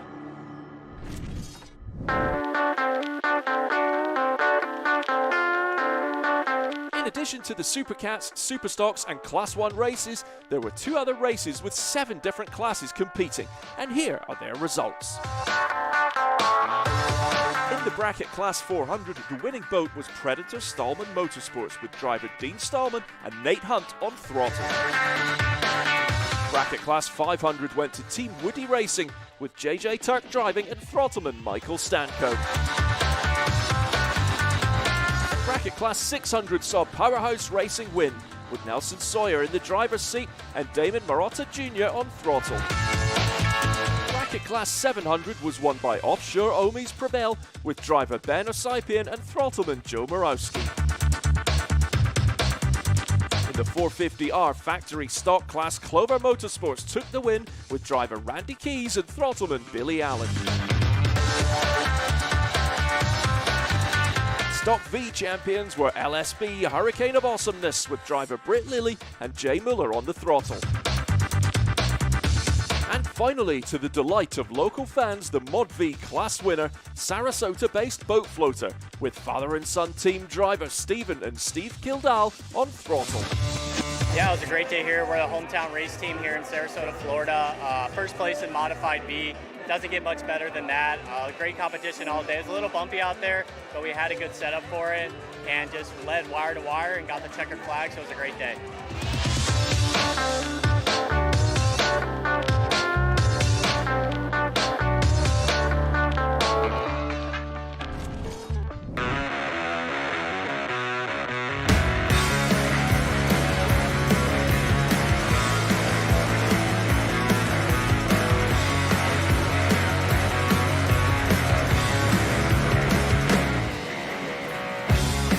The championship was still wide open as 7 teams raced in the Supercat category. These giant catamarans are powered by twin 750 horsepower inboard engines and have fully enclosed canopies. Points leaders going into Sarasota was MCON's Tyler Miller and Myrick Coyle. Stop number 3, Sarasota 2022. And, finishing up with race 1 and race 2, we finished second place in Sarasota.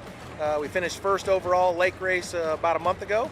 And continuing on here to Sarasota, rough water, Cocoa Beach, leading into what we thought might be a calm water race here in Sarasota. But as always, it's a little bumpy out there in testing today. Had some good numbers. We're really excited and looking forward to race day tomorrow. SV Offshore's Simon Prevost and Vinny Diorio were ready to build on their runner-up finish in the Ozarks in round 2, which boosted them up to second on the points board. We went to Lake of the Ozark, and we ended up finished second there, and come out of there with a lot of momentum and a lot of enthusiasm with our team because we're getting our boat to really run good. Third place on the points board was Pro Floors Racing's Wayne Valder and Grant Brueggemann after their round 1 third place finish in Cocoa Beach, then a 5th place finish in Lake of the Ozarks in round 2. WHM Motorsports was also a powerhouse, led by owner-driver Billy Moff, who overcame his health issues to return to the cockpit with throttleman Jay Muller. I had 10 inches of my colon cut out, so I had to wear a colostomy bag. 10 inches of my colon cut out because Billy Morph didn't listen and got a colonoscopy when Billy Morph should have got a colonoscopy. Because I'm Billy Morph, I'm invincible. Guess what? I ain't invincible. But boy, did I learn a lesson. There were also 2 new teams. Number 8 Justice League as driver Don Urfer and Richard Davis on throttle. And Liquor Split is driven by John Paul Amons and has Jim McIntyre on throttle.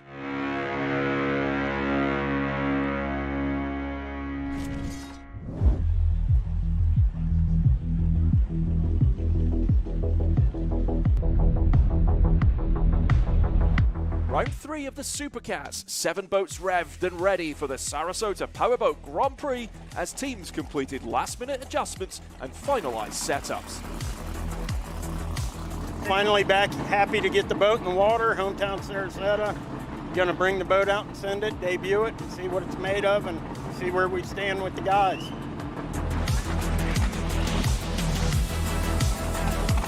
The New Zealanders of Pro Floors Racing, Wayne Valder and Grant Brueggemann, were looking to turn their season around. Yeah, today we're in pole position, which is a big benefit for us to get that inside lane closest to the start boat. As long as we have a good run down to the first buoy there, we should come around in first place, and then from there we can change lanes and race from there. So we're hoping for a good clean start and get out front quick. And you know, a win today for us would be fantastic. Put us back on, back at the top with the points again, which is where we really want to be.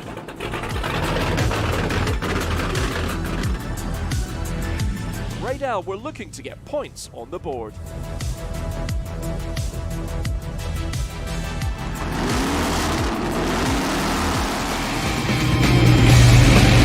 Class 1. This is a lot of focus with the efforts of America. I'm tight right around 2 o'clock with the negative side coming in.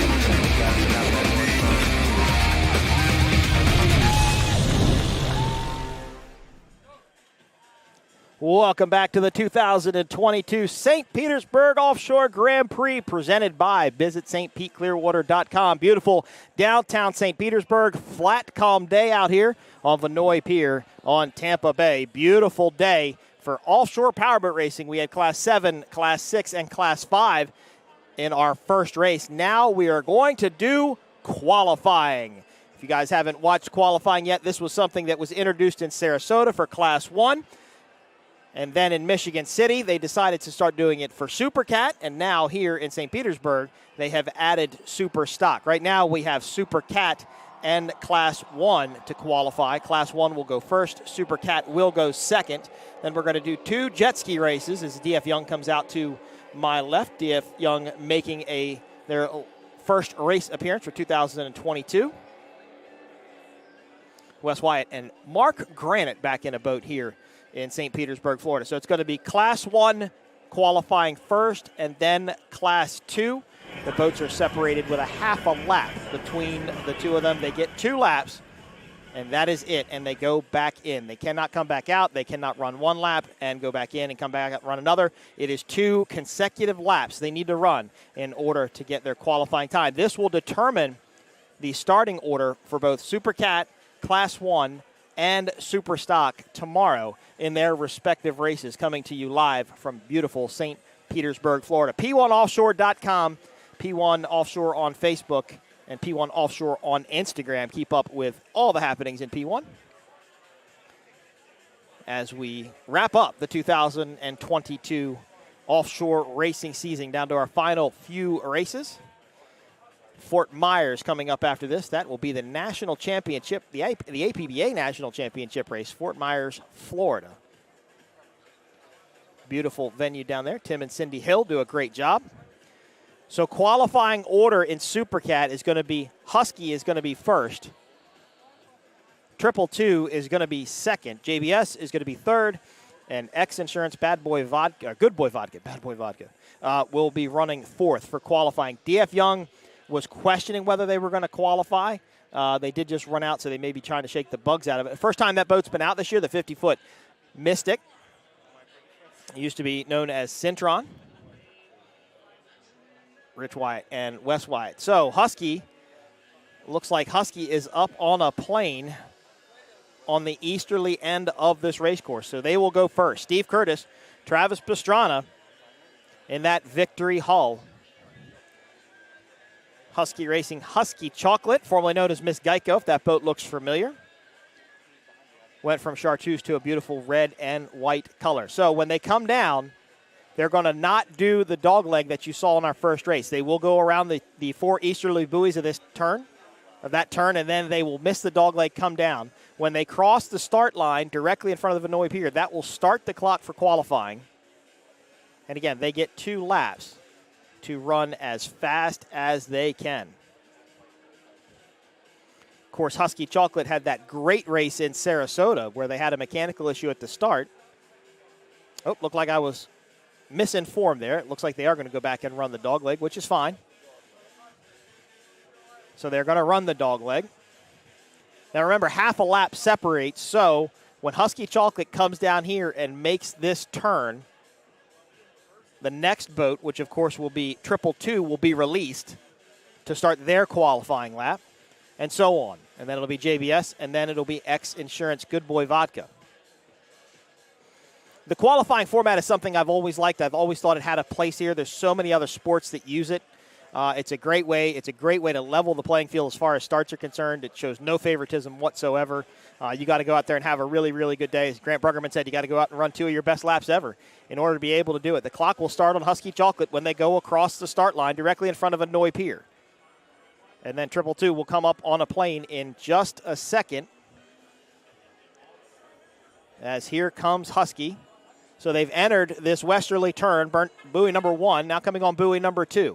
222 on plane on the eastern end of the course. The clock starts in 5, 4, 3, 2, 1. We are qualifying here in St. Pete for Class 1.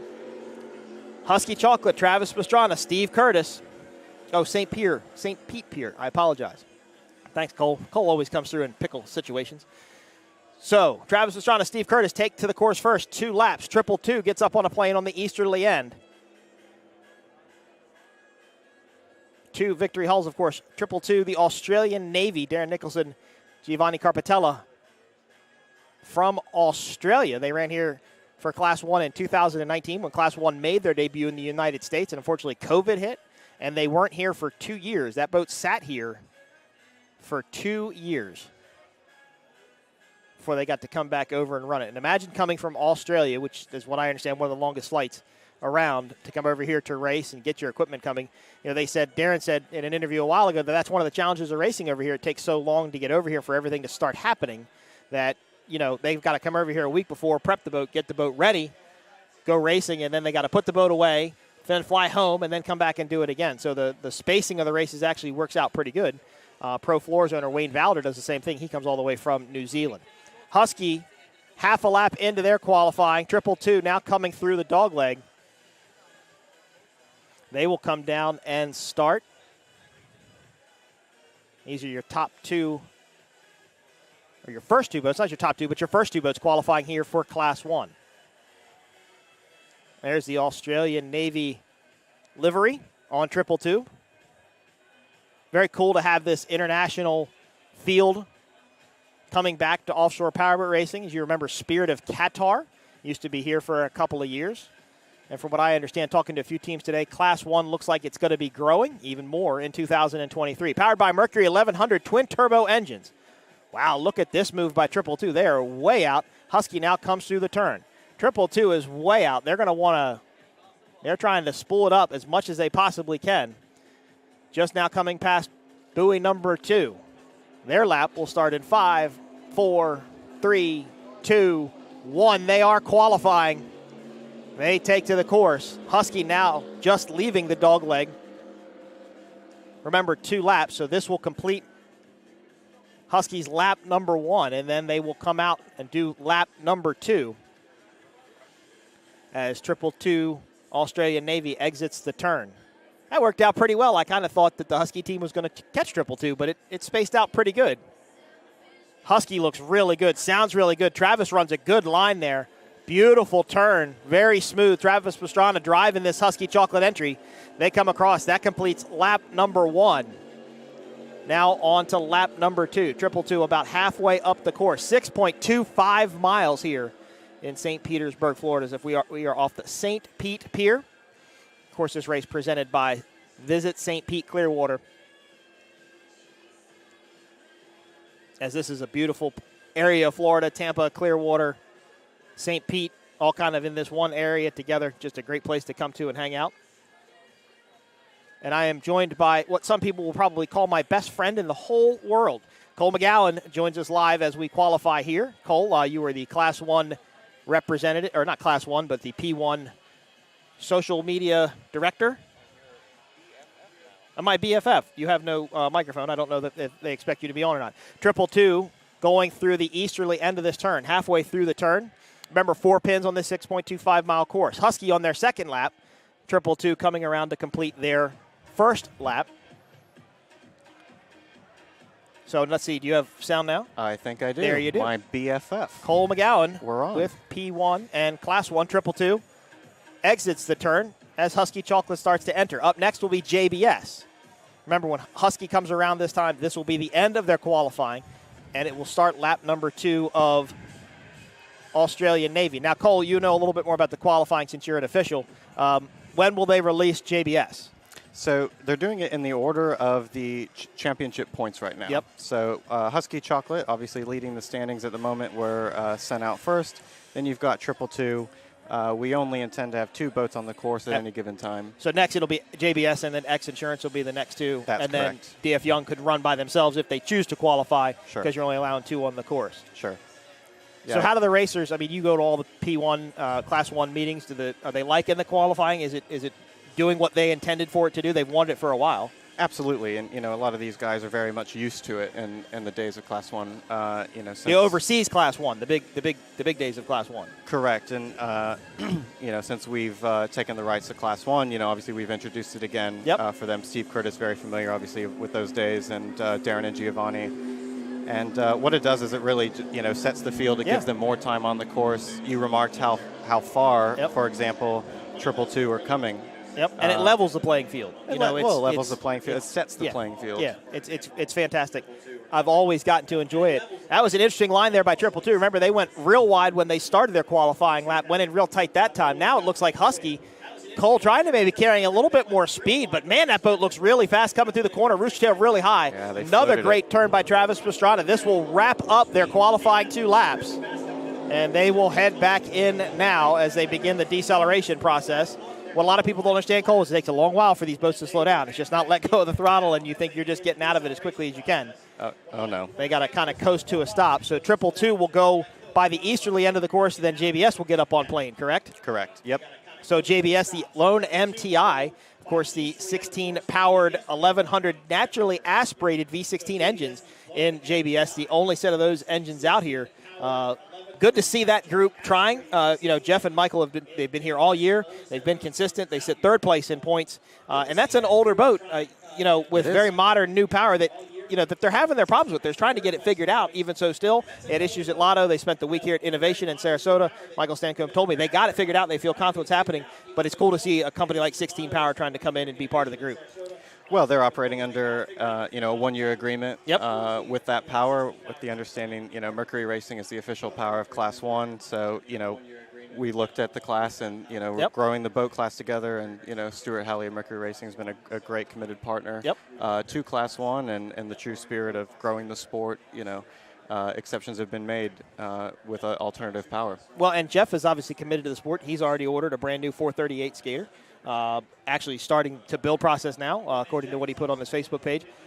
The MCon team also building a Class 1 boat to come out for 2023. So definitely some forward momentum with this class. I think it's got a good base going now, and I think it can only grow on what's been happening so far. So Husky Chocolate is done with their qualifying 2 laps. 222 Australian Navy is on the course. This will wrap up their 2 laps. JBS just gets up on a plane. They will come down into the dog leg. And once 222 Australian Navy comes by, JBS will go by the designated spot, and then X Insurance, the MTI, Miles Jennings, Alex Pratt will take their qualifying run next. This is the only second race in that MTI. Of course, Cole, Michigan City, suffered some pretty significant damage from what was kind of weird. It really wasn't a wreck. It just went up and tripped on the back, but it has that big busset on the back of it, and it just virtually ripped it into pieces. Yeah, it did. They sort of came down on an awkward angle on that bustle, and it really took a good chunk out of the back of it. As we watch 222 around the buoy here. Australian Navy, lap. Darren Nichols, Giovanni Carpatella. They wrap up their qualifying run. Of course, they were your winners in Michigan City after Geico had a mechanical issue, which was a nice role reversal from Sarasota because it was 222 leading for so long in Sarasota, and literally Husky hunted them down and took the win there in Sarasota. Here comes JBS. So they have now passed the registered mark. Man, that's a cool-looking MTI. I've always enjoyed the paint scheme on that boat. Of course, it was a pleasure boat for a while. That was then Jerry Jeff bought Chestlett's it. former boat, wasn't it? I think it was, yeah. Of course, Jeff Stevenson, quite well known through the industry from the Factory One days in his Donzi. Then he was one of the only turbine-powered boats to race against Miss Geico. in the late 2000s, 2008, 8 or 9? 8 or 9. Yeah, somewhere 9. in there. Great to see Jeff back. Yeah, it is. Jeff's a great guy. Of course, his Mystic, he's gone a little bit smaller scale than what he did back in. He had the big 650, he had the Mystic, he had the Halt, he had all of it. Now he's cruising around the country with his daughter and his little camper towing his boat around. Really good to see, and I think it's kind of cool to see Jeff do that. And I really like Jeff. I'm glad to see him back. Good to see Michael Stancombe with him, of course, too. Michael Stancombe, a lot of racing history in the sport, as well as I do.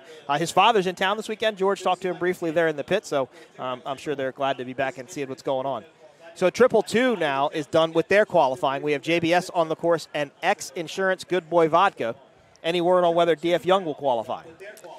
They've made it out to the course, so I know that they're out there holding. We'll see as soon as they're released.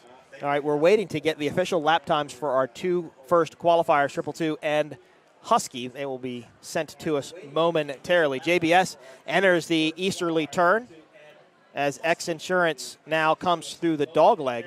Now, this boat is an MTI. I'm sorry, there are 2 MTIs now in Class 1. I said only one earlier.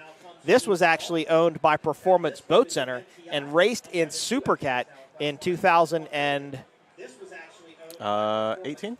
19. 19, No, that's correct. 19, that's when they skated previously. The skater was 18, and then they went to this in 19. Of course, the skater will be out later on this season. It was bought by Rob Understall and Casey Boaz of CR Racing, getting repowered right now. That's a wickedly fast boat, well over 200 miles an hour. Maya Crowell, Rusty Williams had that run a couple of years ago. As we're watching X Insurance Good Boy Vodka around. And this is a 42? A little bit bigger than that, I think. It's sort of a one-off, I think. Yeah. But it was the Supercat boat of Performance Boat Center.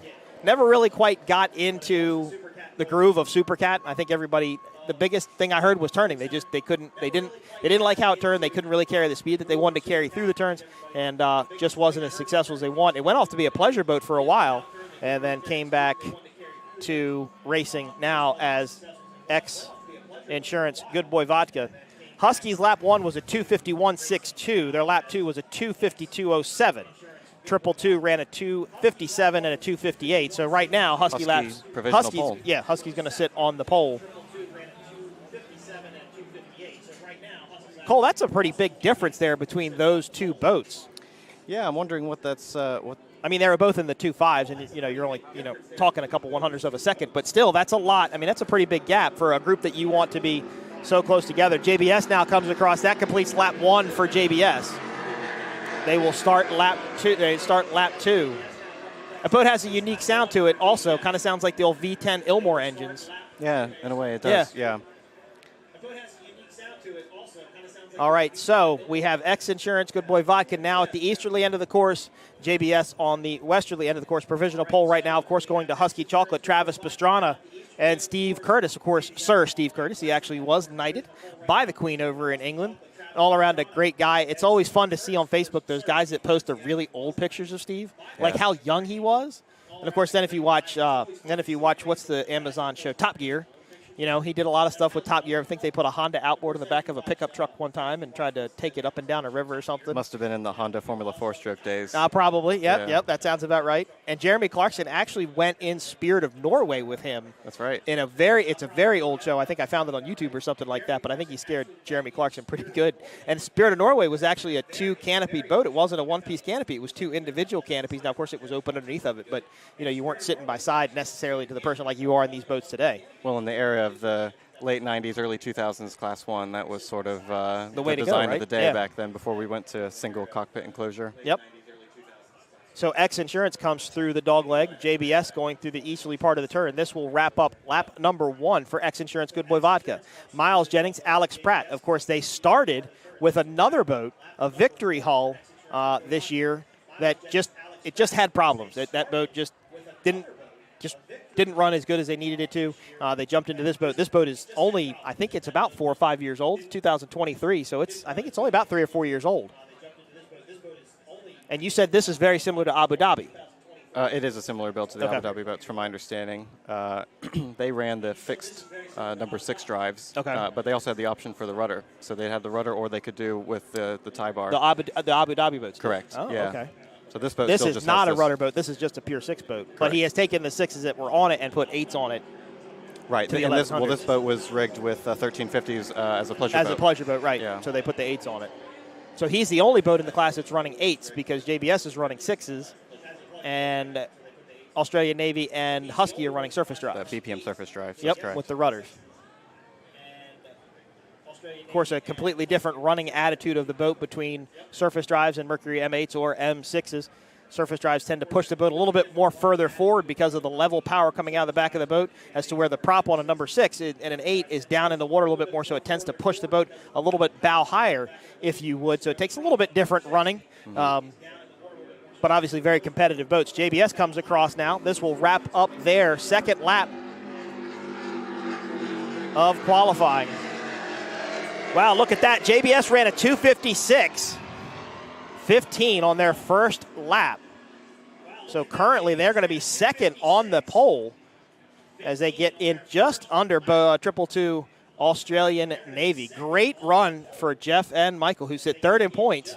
And Cole, they're within striking distance for this championship. You know, if it goes down to Fort Myers and Husky and 222 have issues, which, I mean, they've shown that they can have, you know, it's going to put JBS right up in there and put them for a possible championship.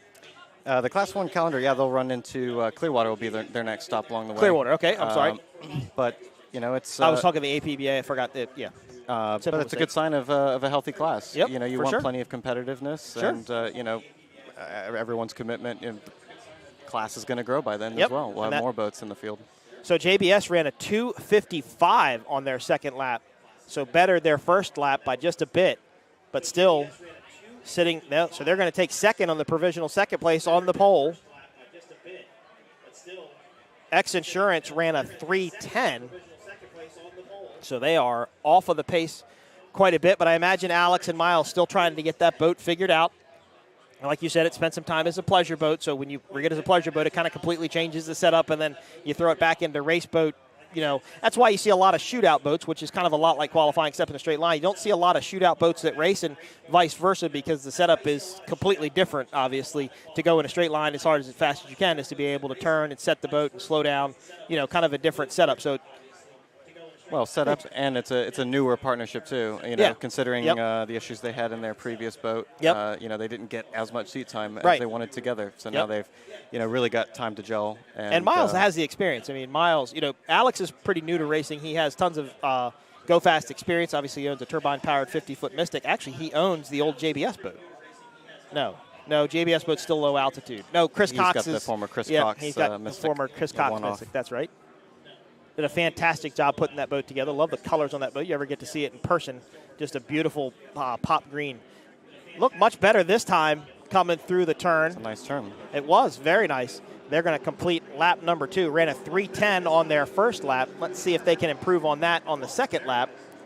And Now- you know, Miles' experience, he actually just won the Cows Torquay Cows this He past did in the Outer weekend. Limits, right? He sure did, with Drew Langdon in the Silverline Outer Limits. Now, the man sitting to my left, Cole McGowan, has also run in the Cowles race 2 years ago? Last year? 2 years ago? Last year. Last Yeah, year. Last year. It was 220 miles of, you know, Pure excitement and joy. True offshore racing. Uh-huh.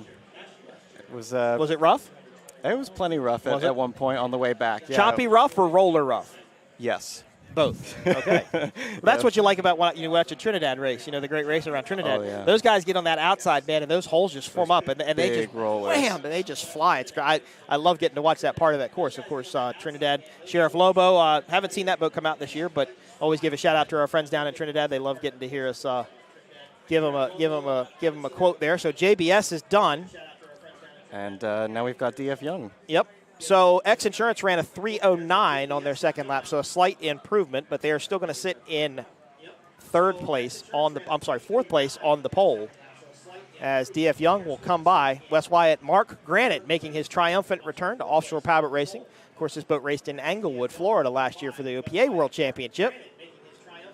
Beautiful 50-foot Mystic. Always liked this boat, just a sleek missile-looking boat, and this is original to this team. They built this boat new. They've had this boat since it was new. You know, it hasn't changed hands and gone all over the place. Of course, powered by Stotler engines. Now, these are twin turbos as well. I don't believe these have turbos. Okay. Yeah. I didn't think that they did, but wasn't 100% sure. But they have been detuned down to the 1100 required horsepower.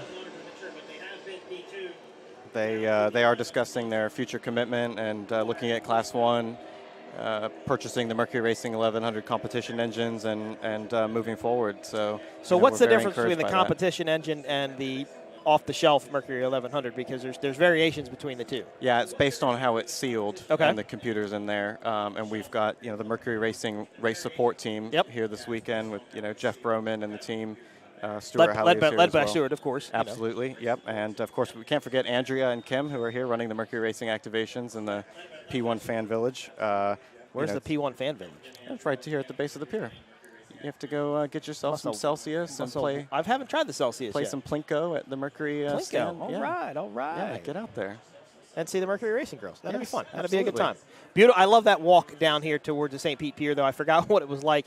But, they have a whole, farmers market atmosphere down there. It's great. Kids were playing in the water. And I'd never seen that beach until this year. That's a pretty cool little beach that the jet skis race off of. Oh, it's fantastic. Yeah, I think it's probably the best setup for the jet skis possible. Yeah, I mean, for sure. St. Pete, in so many ways, is just an idyllic venue for this sport. Yep. And it's all right. You've got Beach Drive, you've got the Yep. hotels, you've got the Vinoy Hotel. Everything's right here. And, of course, premium race viewing right here on the pier. Yeah, fantastic. And, of course, visit this race presented by Visit St. Pete Clearwater. And it's not all about the downtown St. Pete waterfront, too. There's plenty to do and experience here. But if you're looking for a beach scene, a beach vibe, And when was the last time they raced here in the day? It was I want to say early 2000s. 2000s, Yeah. maybe 2003. I'm sure 4. somebody will tell us, text us, or Facebook us and tell us. You're very good at doing that for me. I when know say there was something wrong. I know that, yes, Yeah. got to stay on my BFF here. That's But all right. That's all right. I know a few years ago there was a race off St. Pete Beach. I remember seeing some video of CRC racing offshore out there as well against Billy Moore and Billy Moff and some of those guys. Speaking of Billy Moore, here is Graydale, Chris Grant, and Billy Moore. They are currently leading points in Super Cat, so they will go first to start their qualifying lap. Powered by HRE 750 horsepower naturally aspirated engines. And they will start qualifying now as DF Young will wrap up lap number 1. Now, this is only the second time the Super Cats have qualified, and Grant was really the only guy I got to talk to about it, but he really likes it. He thought it was great in Michigan City. Of course, nobody ever believes me about Michigan City, about how rough it can get. Oof. I know what the lakes can do, and these boys got a piece of that, just a few weeks ago up there in Michigan City, Indiana, because it got real bumpy real fast. There's just no rhythm or predictability to it. They just come out of nowhere. And they're big. I mean, they're big. They're big between them, and they're tall. DF Young comes across. Pretty big arcing turn there for Mark and West. That's kind of the closest we've seen one of these larger boats here to St. Pete Pier. That completes lap number 1. They are on their second lap. Graydale has started qualifying for Super Cat. So on the pole right now, it's Husky. Second is JBS. Third is going to be 222 Australian Navy. Fourth is going to be X Insurance at this time. Oh, look at that. DF Young ran a 3:03. So that actually bumps them into fourth on the pole. It does. Wow, so right now it's going to put X Insurance on the outside. If everything stays the way that it is, X Insurance will be on the far outside lane. DF Young, Australian Navy, JBS, and Husky on the pole. Now, where do they want to be on the pole? When I raced, I liked kind of being in the middle towards the outside because you had a little bit more room to kind of figure out where you wanted to go. In these larger Class 1 boats, where do they like to be? They like to be tight? They like to be out? Does it vary on the team? Well, I think there's been a lot of discussion around the start procedure right now and how we're starting the Class 1 boats and finding there's actually a fixed buoy that we're planting for the Class 1 start. So they're all sort of looking for that buoy. And now they won't go until the pace boat raises the green flag after crossing that line. So it's all about how they're timing and spooling up the turbos. Obviously, with the turbocharged engines of the Mercuries, you're sort of sat there building your boost and waiting for the time to go. So I think depending on, inside, outside, it's really that visibility and just your timing. Being on the inside, you're certainly going to have to pull back further than anyone else. So a lot of people know this about me, but I actually raced sailboats in college. So sailboats use a timed start. Unlimited hydroplanes uses timed start, where they have to cross the finish line at a certain time, right? I think it's 5 minutes or whatever it is. Is there any way that I think it could work for offshore, but offshore boats aren't as maneuverable as some other boats. So, you'll see in a hydroplane race, you'll see a guy make a really quick turn to try and get back in line. Could it work in offshore powerboat racing? I think anything can be tested. The current rules don't provide for it. Obviously, hypothetically, it seems to be working in other forms of powerboat racing, as the hydroplanes, as you suggested, but I don't know that there's, an urgency to it. The F1 outboard boats don't do it. They still do a standing start off of a pier. Yeah. Great L comes across. Of course, this skater has a lot of history. This was MCon last year, AMH the year before that, and Steel with J.R. Noble, who actually built the boat new. Chris Grant bought it. And they've had a very successful year. They are your only repeat winner, right, for 2022? In the rough. Cocoa in the Beach rough, in yeah. Michigan City. Yep, They've got exactly. that rough water setup down. I know I was speaking to Billy Moore the other day, and who's apparently your other BFF in life, just saying. You have lots of BFFs. Lots of BFFs. Taylor Sism. Everybody. I just Such a likable guy. I just want to be friends with everyone. A likable guy. Yeah. So DF Young completes their second lap. They currently sit in fourth in qualifying with a 3:03. X Insurance had a 3:09. Was their best lap. JBS with a 2:56. So good consistent numbers. You really didn't see up into the 3 minutes until you got up into X Insurance, but JBS, Australian Navy, and Husky were right there with each other within a couple 100ths of a second. So good to see that type of racing. So now they're going to let Graydell go all the way around, right? Because Graydell's pretty far up to the easterly end of the course. Right. Oh, sorry, we're pretty much just watching it live. But they'll come down. This will complete their second lap. The attitude of the boat looks great going into that easterly turn. And I talked to Billy also. I mean, he's my friend too, not to rain on your parade or anything. But I talked to Billy after Cocoa Beach and after Michigan City, and he really liked the conditions of both of those races. He really felt he got a good rhythm going. And it's really good for Chris. Anytime you get a guy like Chris Grant, who actually raced in one of the older MTIs, really invest in the sport, when they go out and win, it really does something for them. Like, you want those guys. You don't want to give somebody a win, but you want those guys to win. You want them to earn it, obviously, but it motivates them to stay in it. They really got that. MTI was really starting to run really fast towards the end of last year and in previous years. I think it's a great purchase he made here with this boat, and it's great to see him win. I think being the repeat, the only two-time winners on the series this year is awesome. I think it's a big confidence booster. But Billy Moore has a lot of experience inside Billy Moore's head. Absolutely, and yeah, to your point about having a new team, new winner, new driver, you want to keep everybody happy, and it's great for the class. The camaraderie in the Supercat class is extraordinary. Everybody's very friendly, and they all want the best for each other. So DF Young on their second lap ran a 3 flat, and Graydell ran a 3:10.49. So Graydell's first lap wasn't that far off from X Insurance's first lap, a 3:10.09 for X Insurance and a 3:10.49 for Graydell. So maybe you got to wonder maybe about a little bit of setup maybe for the X Insurance team, maybe trying to get it figured out. Well, considering too, again, they haven't had a ton of time in the boat together, and obviously a lot of repairs were just done to the boat too, so probably getting a feel for everything and each other. Obviously the experience of Miles Jennings, you noted, and the enthusiasm of Alex Pratt when they get together. I think that'll be a great combination. Two very different people, though. I mean, not just age-wise, but just different people kind of. I don't know, Alex comes across a little bit more quiet than Miles. Miles is a little bit more kind of Michael Jackson, the outfit out there type of guy. Flashy. I don't see Alex as being as flashy, but maybe you know more than I do.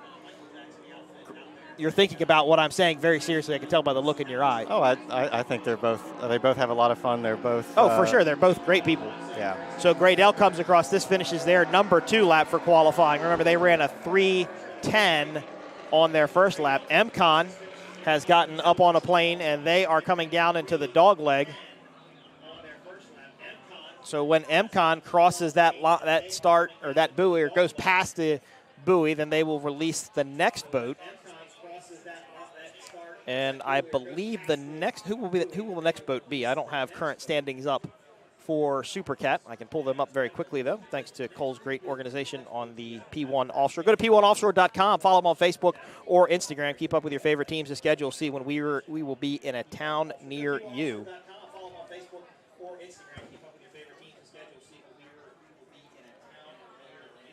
Just so everybody knows, he's actually guiding me on my own iPad 2 standings. That's okay, BFF. He wants standings. Oh, look, it's a downloadable. No, You wanted... I just want to see who was next.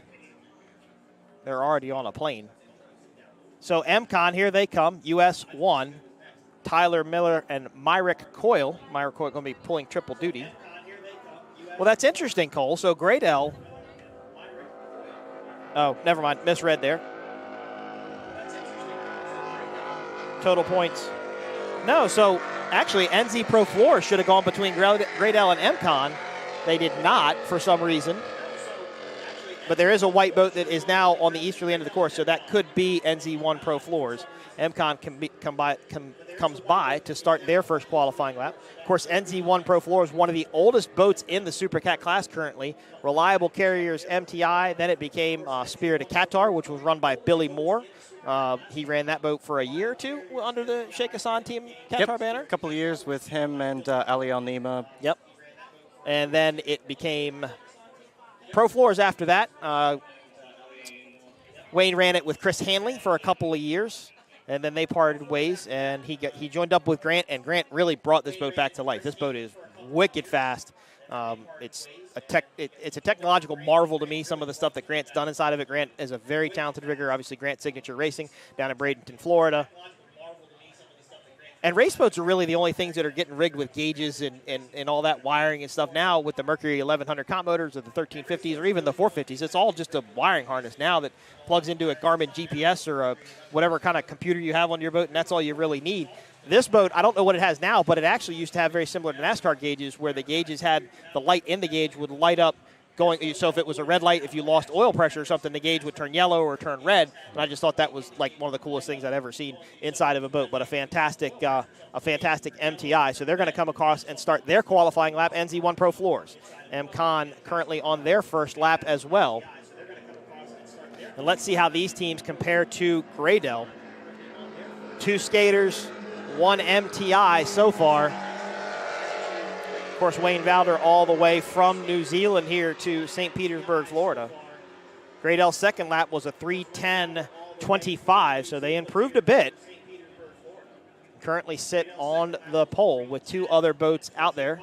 Chris and Billy will start to head back across as NZ1 Pro Floors now heads east. And MCon comes west. Of course, MCon we talked about earlier, Cole. They have already committed to the Class 1 series next year, building a brand new skater hull, going with the Mercury 1100 comp motors. And MCon, they are committed to the sport. There's not many other people that are committed. They actually bought the old WHM, which was not an old boat, but it was one of the older ones in the class, and they really got that boat going fast. They were really doing well towards the end of the career with that boat. Then they built a 43-foot skater. It never quite panned out the way that they wanted to in the Super Cat class. Again, it was probably just a little bit too big. Slug Hefner actually bought that. He's starting to get into Dirty Duck, a go-fast shootout-style boat. They ran the Graydell boat last year, or last year. They ran the Graydell boat, and then this boat is brand new this year, this skater hull. They will run this boat next year next to their Class 1 boat as Myrick and Tyler come across the start-finish line, or the finish line, and complete lap number 1. Heard kind of an interesting whine out of MCon that I've never heard before out of a Super Cat. That was an interesting sound. Yeah, wasn't that it? was that's a different sound. And it doesn't look like it's carrying as well as it normally does to me. I'm not quite sure why. Well, the water seems quite sticky today, doesn't it? Yeah, it's flattened out quite a bit. Yeah. This is not cat water by any means. Well, I mean, it is kind of cat water. They'd like a little bit of a breeze to get some lift, but a little more chop on the surface. Yeah, something to break the suction on the bottom of the boat. So NZ1 Pro Floors now comes into the dogleg, this MTI hull. Wayne Valder, Grant Bruggerman going to complete lap number 1. We should have MCon time here any minute. Graydell currently sitting on the pole with a 3:10. Let's see what MCon can do. Well, speaking of commitment as well, you know, we noted earlier the NZ1 Pro Floors team earning all the flight miles to get here. Yep. Very grateful for all their travel. And if you MCon, we do have MCon. So MCon ran a 3:08. Wow, that was a fast first lap. A 3:08. So they currently now will sit on the pole as NZ1 Pro Floors. And have you ever gotten to talk to Wayne and hear the things that he does over in New Zealand? He owns a helicopter company. Oh, yeah. He's a big helicopter guy. Yeah. Yeah. And he's building a 76-foot yacht. Yeah. It's cool hearing all the stuff that he does. Pro Floors is a floor construction business over in New Zealand. But I said, why? It's like basically he called it like Uber it's like Uber for helicopters. And I said, well, why? And he said, there's so many mountains in New Zealand. He said, some people just need to get to where they're going, and it's easier just to fly. And I went, okay, fair enough. That's the way to travel when you go over there. Yep. And Mark Austin, one of the safety officials, actually was over there, I think, for the America's Cup? Yeah, the America's Cup. And Wayne took him out and flew him around New Zealand and stuff. I'm like, okay, another reason to go to New Zealand to hang out with Wayne. Book your tickets. That's your next BFF. Wayne's my BFF. But I remember in Fort Myers when he won in Fort Myers in 2019, I said I committed to myself to wanting to party with Wayne. That was a bad commitment the next day. I've just done dinner. I haven't partied with Wayne. I've done dinner and thought I've had my fill. That's enough, right? Yeah, you only weigh 90 pounds. Yeah. So, alcohol gets to you pretty quick. MCon ran a 3:08 on their first lap. Let's see what Pro Floors ran on their first lap. MCon will come by in just a few minutes to complete their second lap, currently sitting on the pole with a 3:08. Graydale had a 3:10. And like we said, this team committed to the 2023 Class 1 season, but will stick with the Super Cat. Yes, two-boat team. Yep. And that shows their level of commitment to the sport. And just some of the nicest people. They are, yep. They are just down home, great, fantastic people. Of course, they tried to do the Dam to Dam Challenge. Yes. A couple weeks ago in Lake of the Ozarks, which kind of got like a different record for like 2 or 3 different days in a row. Sort of took on a life of its own, didn't it? Yeah, for sure. Taylor I think they started it, and then Taylor kind of got on board. Of course, she brought the charity on board, which I thought was fantastic. They had their mechanical issues. The Millers had their mechanical issues. Rusty Williams did it in a Wright's Performance catamaran. 420, I believe. Yeah, I think it was a 420. It had fast diesel fuel systems on the side of it. Of course, you'll see Rusty Williams out later today in the Performance Boat Center Fast Diesel Fuel Systems Superstock entry. And I believe it was debris that kind of plagued most of those boats during the Dam to Dam Challenge, wasn't it? I think it was. I know the Millers broke a prop because there were pictures floating around of them changing the prop in the water. I know Taylor had some mechanical issues on the first day as well. So it was a really cool thing to keep up with. They actually did not the yacht bot tracker, but something similar where you could see the boats go up the lake. And I always say this when I broadcast, but not a lot of people realize the Lake of Ozarks has more waterfront miles than the state of California. I did not know that. If you stretch that lake out, it has more waterfront miles. It's longer than the state of California. Fun facts. Yeah. With Mike Uwowski. Yeah. Do this long enough, you learn a couple of interesting, intriguing things. It's surely not my stellar good looks. NZ1 Pro Floors comes by. MCon ran a 3:08. Have not gotten the time for MCon for their second lap.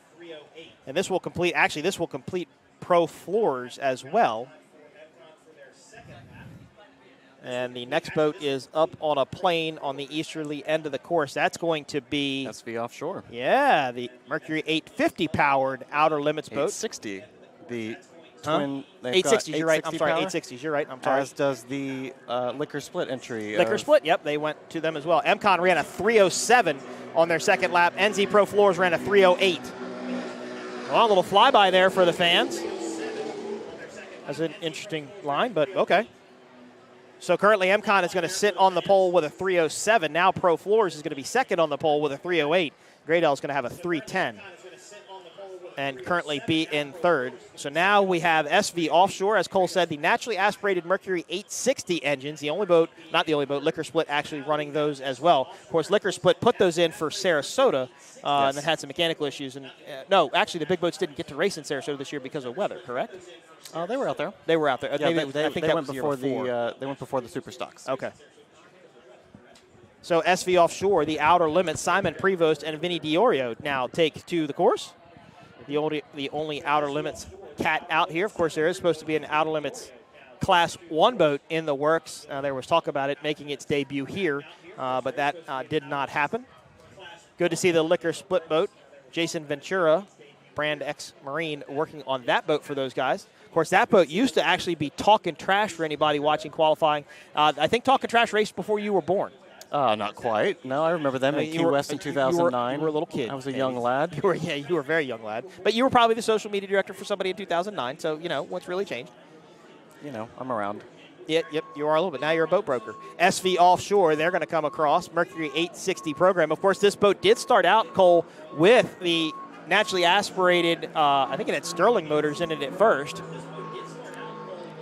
But then he was, he went to the Mercury 860 program, and the Supercat class were nice enough to basically grandfather him in, allow him to come in even with a little bit more horsepower, but there was weight that needed to be added to kind of make it a power-to-weight ratio equation, so to speak. Well, what's interesting too is those Supercat engines. They often and the other boats often get billed as 750 horsepower, but there's really not a horsepower limit. It's all the other parameters governing the power in those. There engines. are specs in the engines that they have to meet. Yes, yeah, but they are ending up running much higher than 790 horsepower if they want to. So the power is fairly close to the Mercury. Yeah, no, for sure.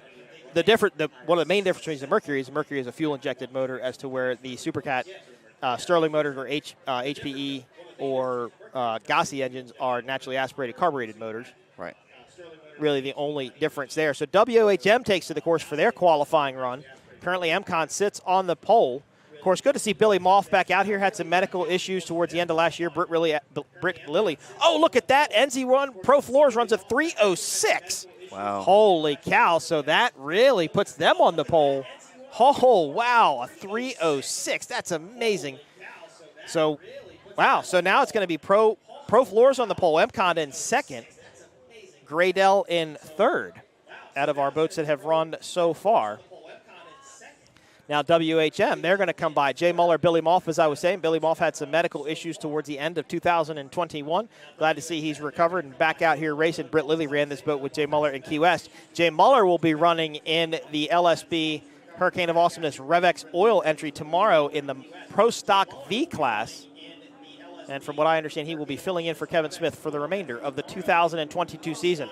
Look at Billy just dance that boat right around the corner, just set it right on its tail. I don't think they lifted. No, not by any means. As they start their first lap. A 3:06 by Pro Floors is the time to beat.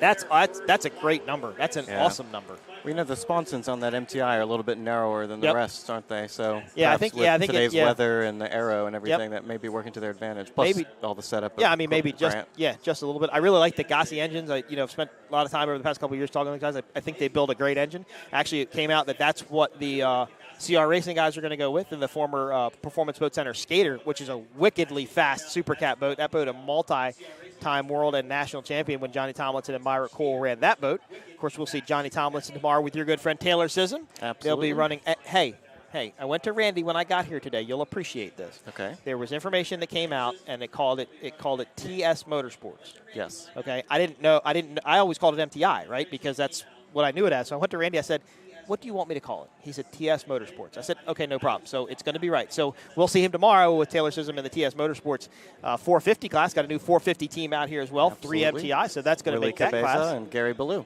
Yep, exactly. Gary Ballou going to pull double duties. He'll be running Superstock. We'll see Superstock later today qualify. So NZ1 Pro Floors, a 3:06, sits on the pole. Here comes SV Offshore to complete their first lap. Let's see how they run with those Mercury 860s. Now, are those sealed? Those are not sealed motors, correct? They're 860 competitions.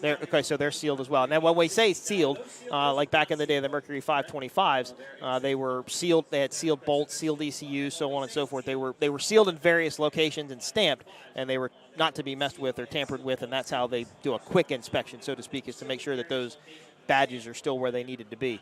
Absolutely. SV Offshore completes their first lap. WHM comes out of the easterly turn. I guess we'll call that the end of turn number 1, although there's 4 pins in there. They will enter the dogleg. SV Offshore ran a 3:19, a 3:19 for their first lap for SV Offshore, so way off on speed there. Of course, anybody that remembers that boat from last year, that they ended up on the beach in Cocoa Beach upside down. I think that was last year. They did have quite the incident in Cocoa Beach last year. Very rough in Cocoa Beach. WHM looks really good going through the dogleg as they come down to this bottom course. This will complete their first lap. NZ1 Pro Floor still sits on the pole with a 3:06, the time to beat in qualifying. So after this, we're going to do 2 more Aquacross races. The pro and the amateurs will run 2 30-minute plus 1 lap races. and then we will do Superstock qualifying. First time ever for Superstock qualifying. That'll be very interesting to see how that goes. Didn't even know we were doing that basically until this morning. Well, there was a there was a request by the Superstock racers to squeeze it in the schedule. Obviously, a very busy weekend here with all the offshore classes, Aqua Cross, and accommodating qualifying and practice for everyone. So we're going to accommodate it to the best of our abilities. We are running against the clock here, so. And you have what people don't understand is you have a Coast Guard permit to be able to shut down the water, and your Coast Guard permit is only allotted to a certain time. Correct. And that's how you apply for it. So you really have to, like you said, squeeze it into that window, squeeze it into that bubble. And also the the graciousness of all the local law enforcement agencies that come out and support St. Petersburg Police Department in enforcing the perimeter and providing all the public safety assets. They do a great job for us. All the municipalities, well, first off, all of our military that keep us safe worldwide, Army, Navy, Marines, Air Force, and then United States Coast Guard. They're a huge asset to offshore powerboat racing. The permit actually goes through the Coast Guard to allow you to control the body of water, but then you have to thank the local municipalities, like you said, St. Petersburg Fire Department, St. Petersburg Police Department. I don't know what county we're in, but there's county police that are involved. Sure. There's a lot of different assets that go into being able to make this happen to keep this course secure and safe. WHM runs a 3:10 on their first lap. A 3:10.29, so they were right there with Graydale. If they can pick it up, they will move into third place on the pole. Pro Floors has the pole. MCon in second. It was Graydale in third. But if WHM can shave just a little bit of time off Cole, I think they might be able to take that third spot, as SV Offshore now will come by. Well, as they lighten the fuel load, I mean, that boat looks like it's just floating around the course. So we'll see what they can come up with on this go-around. You can kind of hear Vinny lift there a little bit. Yeah, bump the throttles a bit. Yep. And that boat just didn't even look like it was carrying the bow as well as WHM. Of course, Billy is a guy, if you ever looked at Billy's boat and how they run, Billy really likes a bow-high boat. He really likes the bow to carry. That's what was always so odd about his old boat, was it always looked like it was running really high, but that's how he likes it set up. So it may look like it's on the edge of control, but for Billy Moff running, it's probably right up his alley. Yeah. Of course, Jay Muller. As we look at this tunnel shot now, right, you can exactly. sort of, just see right through. Jay Muller and Billy Moff have been racing for quite a few years together. Multi-time and national world champion. So I watched a video just the other night to come down here, I guess, to get myself psyched up, and I watched I came across the wreck in Key West that year where Pro Floors rolled over and then WHM ran over top of them. Remember that? That was incredible footage. That was, that was, I forgot. And there was that slow-mo shot of WHM coming down, and you could just see the whole boat, like, just shaking. Flexing. Yeah, I was like, oh, wow, look at that. Liquor Split comes up on plane, that skater hull, as WHM comes around. So a 3:10.29 versus Graydale's 3:10.25. Let's see if they can find just a little bit more speed. Of course, Liquor Split used to be Cleveland Construction. Before that, it was Talkin' Trash. What were they calling it before it was? It was Cleveland Construction briefly, wasn't it? Well, not briefly. It was Cleveland Construction for quite a few years. But what were the Liquor Split guys calling it before it became Liquor? It was Chariots of Fire. Chariots of Fire. That's what it was. I knew something related to fire. Couldn't quite remember. So Billy Moff, Jay Muller complete their 2 qualifying laps. Let's see what his latest time was. Wow. SV Offshore ran a 3:19 again. So matching times for both of their laps. So Vinny and Simon probably going to have to do a little bit of work. A 3:10.24 for WHM on their second lap. So that's going to take third now in qualifying. Pro Floors on the pole, MCon in second. Now WHM in third, Graydale in fourth. Now, after qualifying, is there any post-qualifying inspections that they have to meet, wait, or anything like that? They will have to pass tech as usual. They will. Okay. So they will. He just turned the volume up down there a little bit. It sounds like. They will have to pass tech as usual. They will. Okay. So they will. He just turned the volume up down there a little bit. It sounds like. So Liquor Split now on the course, and this should be our last. Is Justice League going to qualify? No, they said they were just going to start on the outside. I thought when I talked to their crew chief Bobby Adams earlier today. So Liquor Split should be the last boat to qualify. Of course, this boat running the 860 engine package. This is when I say very old, it's all relative, but this is a pretty old skater. I crewed for this boat in 2009 in Key West when you were the little youngin' down there in Key West running around with your camera. Yep. Was it a Polaroid camera? Not quite. We'd advanced. Well, okay, we'd advanced a little bit by that point in technology. Yeah. I did start on film though. Well, yeah. What's that? Yeah, I don't know. Did you ever develop your own pictures?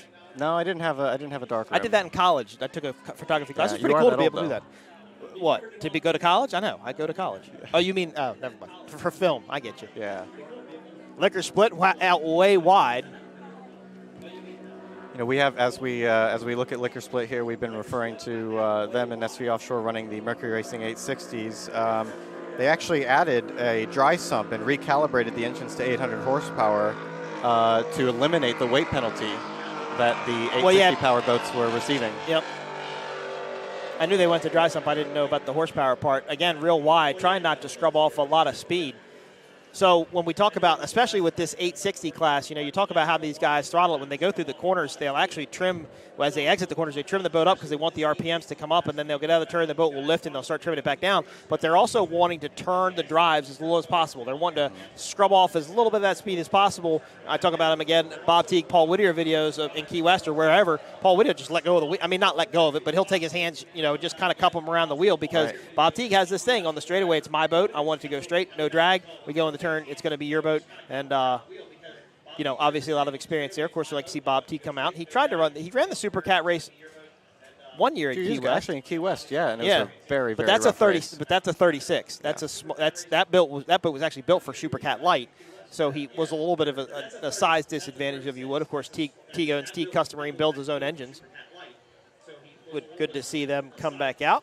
Of course, he just was out at Lake of the Ozarks for the shootout a couple of weeks ago. Helped with the broadcast out there.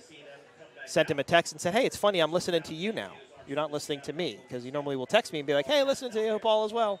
So I did kind of the opposite for him, which he got a kick out of, I think. That's very nice. Yeah. BT's a good guy. I like BT. The family-run business out there. Liquor Split up on the easterly end of the course. This is your last boat to qualify. So it is currently 4:02. We've got 2 half-hour jet ski races we've got to get in. We're going to run Superstock qualifying, though, right? It's happening regardless, or is it? I think that's the intent. I think they have to look at the time window that they're able to operate in. Once the Aquacross races get over with, because that's right. Because unfortunately, if something happens with Aquacross, it kind of throw the whole day off. Right, and the Superstock racers understand, you know, as this was added sort of at the last minute, you know. P1 so what will happen then if they don't? They will revert back to their finishing position. Traditional ways of, okay. Correct. And that'll be based upon Michigan City, correct? Yes. Okay. Reverse order of the last race. Okay. So that's what will happen if the Superstock guys don't get to qualify. They are set to qualify at 5 o'clock, but being as it's 4:02, we still have Liquor Split who will have to complete one more lap, and then they'll have to move some buoys, correct, for the Aquacross For the race? Aquacross, Yeah, have to add a few out there. It's a much more tight and technical course. Yeah, lots of turns. Yeah. I did that with their guys last year. Got to announce it. That's really exciting to watch. That's like those guys. That's extreme stuff. That is. They put their bodies through a lot out there. Well, and you can't see anything. And I mean, I can't imagine doing it in saltwater where it's crusting up on your visor, your helmet. Or they run goggles actually, but it's crusting up like on your helmet. And you're trying to wipe that off, and those things spray everywhere. It's insane. Really exciting. I like this line here, though, Cole, by Liquor Split. They're really trying to scrub off as very little speed as they can right through the middle of that corner. Yeah, that was a beautiful turn. You can tell they're getting more comfortable with that boat with each race. Yep. So WHM ran a 3:10, as we said, so they're going to be currently sitting in third on the pole. As we wrap up the last qualifying entry here for Super Cat. I enjoyed the qualifying. It was exciting kind of to call and get to do something different, and it'll be interesting to see how it all pans out for racing tomorrow. Of course, we are starting to get the South Florida pop-up rainstorms to our east, Cole. I can see 2 cells right now. I don't see anything off to the west, so we should be all right with weather-wise. Looks like there's something a little bit to the north, but I think it's all moving that direction. Of course, if you live in Florida like you do, you can know and look at your watch every day, 4 p.m., you can expect it this time of year. It's going to rain. Not for long. It might rain kind of hard, but not for long. Not for long. We don't get that at home. It hadn't rained in I don't think it's rained in a couple weeks at home. We're in a pretty serious drought right now back in Maryland. But it's starting to slow down. September, winter, fall's coming. You don't know what that's like. No, I wouldn't know. No. No. But I can't live down here in this heat. Today proved that to me. It's too hot. I went to visit Mercury Racing actually in March, and that was my first experience in snow. And Was it really? I decided, Like literally first time you've ever stepped in snow? First time I ever stepped in snow, and Stuart Halley was kind enough to hit me with my first snowball as well. So That's pretty cool. That's a story that that's a story you can tell. You get to go snowmobiling or anything? Not quite. No. Okay. Maybe I'll lobby the Supercat guys when they go on their little retreat. Oh, the Doc Jansen Super. That looks like it'd be. I would like to do that trip. But that's real snowmobiling, like in the powder, like way up in Montana. Like that's like serious stuff. Yeah. Well, I guess when you get a bunch of Supercat guys together with something else motorized in the yeah, winter, it's going to be pretty serious anyway. Yeah. I went snowmobiling in Minnesota this year. It was a lot of fun, but it was not in powder like that. Liquor Split now coming around. Liquor Split ran a 3:09. Wow. Yeah, that was good. So that actually puts them faster than WHM. It looked really, really healthy. Wow. So Liquor Split could now sit in. Well, they do. They sit in third place on the pole. I'm looking at the numbers. Graydale was a 3:10.25, WHM was a 3:10.24, and Liquor Split was a 3:09.35. So now Liquor Split, what a fantastic qualifying run for those guys. Great for them. All completely not a completely different engine package, but an adjusted engine package to try and get everything out of that boat. That boat actually flipped in Ocean City, Maryland, back in 2007 or 8. Gary Stray and the Geico team did a lot of work to it, and they really enforced the canopy, and that's what really changed the weight of that boat so many years ago. And it never really quite got dialed in. When Ed Smith had it as Cleveland Construction, they were really starting to get it figured out. But it looks like these guys, Liquor Split, Jason Ventura, Brand X, really have done a great job. And Grant Bruggeman was in that boat for a stint as well. He was with Ed Smith. Actually, Bob Teague was in that boat with Ed Smith for a while. Grant was in there. Keith Holmes, the late Keith Holmes, was in there. Another really wide turn here by Liquor Split. Let's see if they can improve on 3:09.35. MCON was a 3:08.82, and I don't think they're going to quite make up that much ground, but put themselves in a good spot. As they cross the finish line, we will await the time. Yeah, we're going to wait for the time, and then we'll wrap up the coverage of the offshore powerboats. You're going to see 2 aquacross races come up next. The pros and the amateurs are going to run 2 30-minute motos plus 1 lap. Very exciting racing. Make sure to tune in. Go to p1offshore.com. Keep up with the schedule of your favorite teams. Can you buy merchandise up there? You can. You can. Absolutely. You can buy merchandise at p1offshore.com.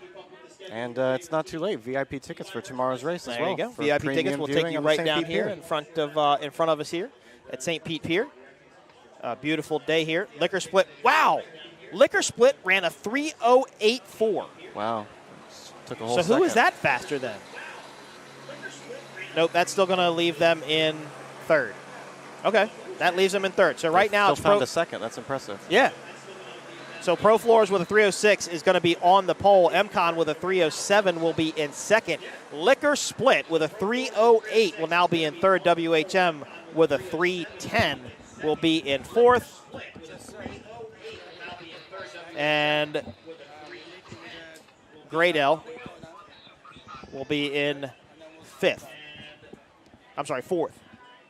And then you have SV Offshore. P1offshore.com, P1 Offshore on Facebook.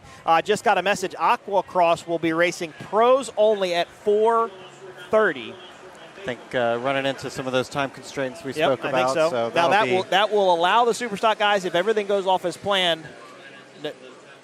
We'll just have to. We're going to wait and see. Yeah, we're going to wait and see. We'll look at the weather. We'll look at the time and obviously the permitting. And, we're going to roll into that Aquacross race next. And until then, we're going to leave you with some highlights from Daytona. Was the last race. P1offshore.com for more information. Follow Facebook, P1 Offshore, or on Instagram. Cole, thanks for joining me. I've never actually done this with you. Yeah, it was a lot of fun. Me. Yeah, it thanks, was. buddy. Yeah, well, you've been watching the 2022 St. Petersburg Offshore Grand Prix presented by Visit St. Pete Clearwater. Aquacross coming up next.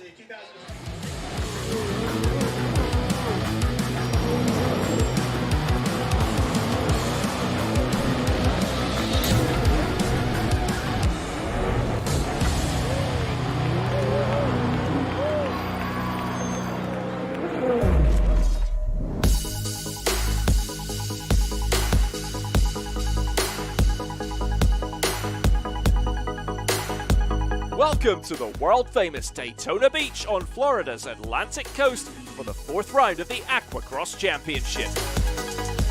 We're getting close to the end of the season, so the intensity is ramping up, the action heating up, as every point matters in the quest for the overall championship.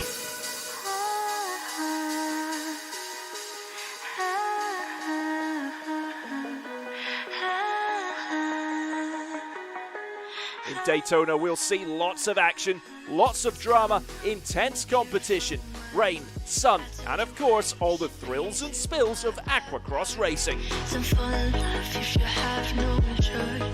Daytona has a famous long, sandy beach and is also the birthplace of NASCAR. Daytona Beach is known for the Daytona International Speedway, host of the legendary Daytona 500.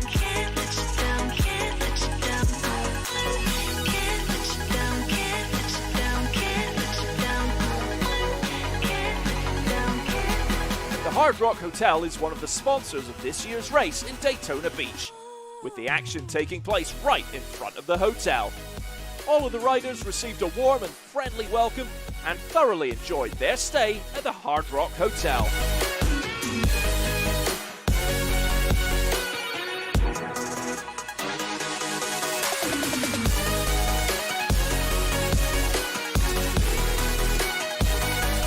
Daytona, we've got another field stacked with talent.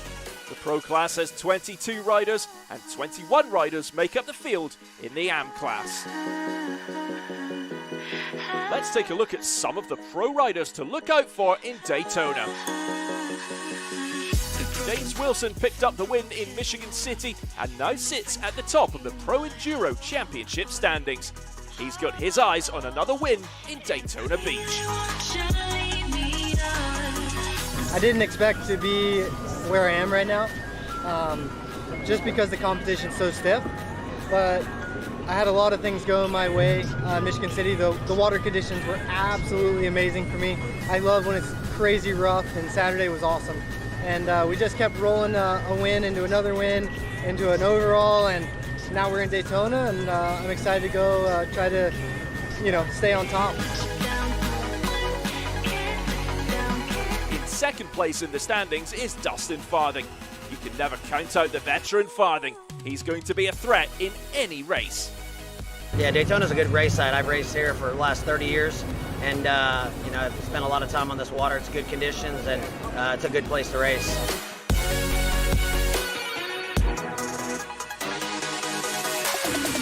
Third place in the standings, it's Erminio Iantosca, last year's champion, who had problems in Michigan City and couldn't take a podium spot there. Now he's looking for a win in Daytona to stay in the hunt for the championship. We're fighting some boat issues and stuff, but we figured it out. That's part of racing. Still sitting, good in points, so right there towards the top, and gonna try to go out, get some good starts, ride smart, and hopefully take over back the points lead and lead into the final round in St. Pete with the lead. There's a host of other contenders for this race.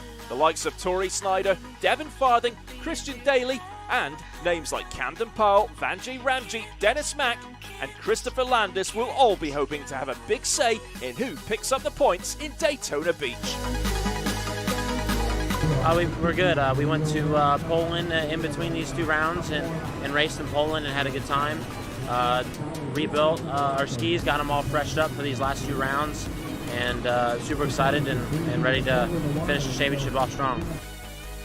We've got a long course here in Daytona, which will prove to be a real test for the riders.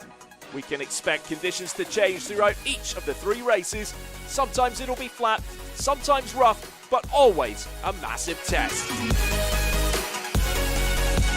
Daytona's always a good round. We're here at a different month, so the water conditions are a little bit different. That's a little bit flatter. We were hoping for it to be pretty rough, but still, I think the boats are going to be set up awesome. I'm ready to go, so I think Daytona is really going to show who's been training, whose boats are ready to roll. So I think it's going to be awesome.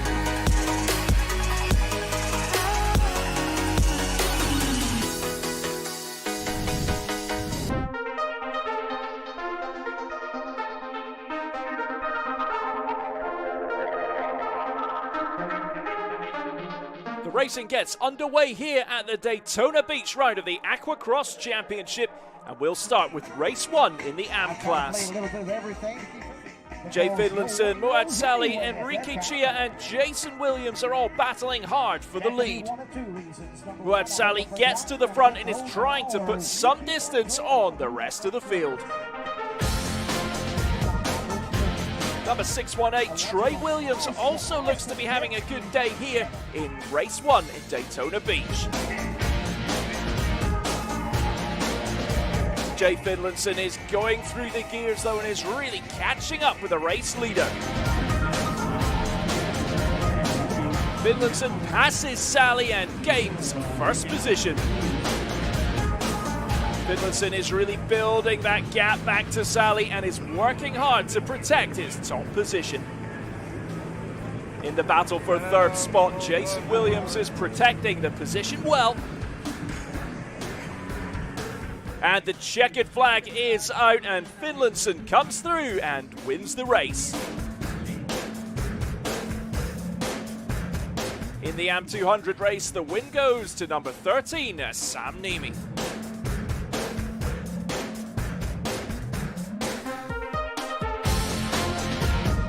Riders are ready for race 1 for the pros. We get the green flag and the race is underway. It's such a beautiful sight to see all of those riders lined up at the start and ready to battle for the whole shot. It's number 1, Erminio Ian Tosca, who grabs the lead early on. Sanjay Ramjeet passes Ian Tosca though and is now the race leader with Christopher Landis in third. Ian Tosca, Dustin Farthing and Landis are battling tightly for the second spot. Christopher Landis is just slightly ahead though.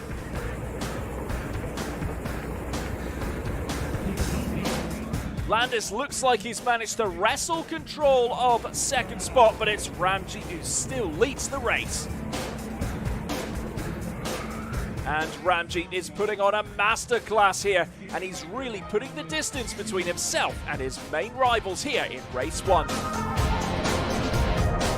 James Wilson is behind Dustin Farthing, who's currently in 5th place. Dustin Farthing is starting to catch up with Ian Tosca, but Ian Tosca is doing a great job of protecting that second spot. Number 300, James Wilson is behind Ian Tosca, but now Dustin Farthing passes Wilson and is getting closer to Ramjeet in first. Ramjeet is still the leader though, and he has a healthy gap on the rest of the field. Can he hold on to that lead throughout the rest of this race? What a battle we've got between Ian Tosca and Dustin Farthing. Who's going to come out on top of that one? Looks like an issue here for Christian Daly. He slows to a stop, but thankfully for him, he manages to get going again.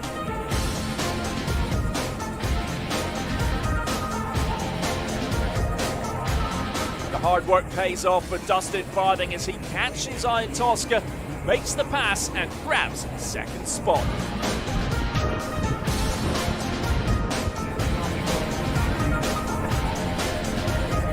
Now James Wilson passes Ian Tosca and moves into third position.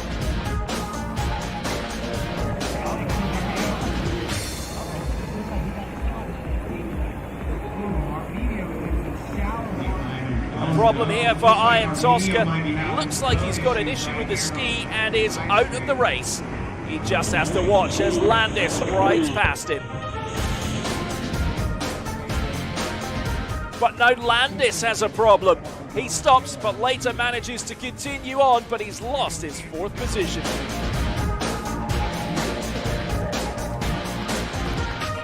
Just to add to the drama here in Daytona Beach, heavy rain has rolled in, making conditions extremely tough out on the circuit. Because of that heavy rain, the red flag is out to bring race 1 to an end due to the weather conditions.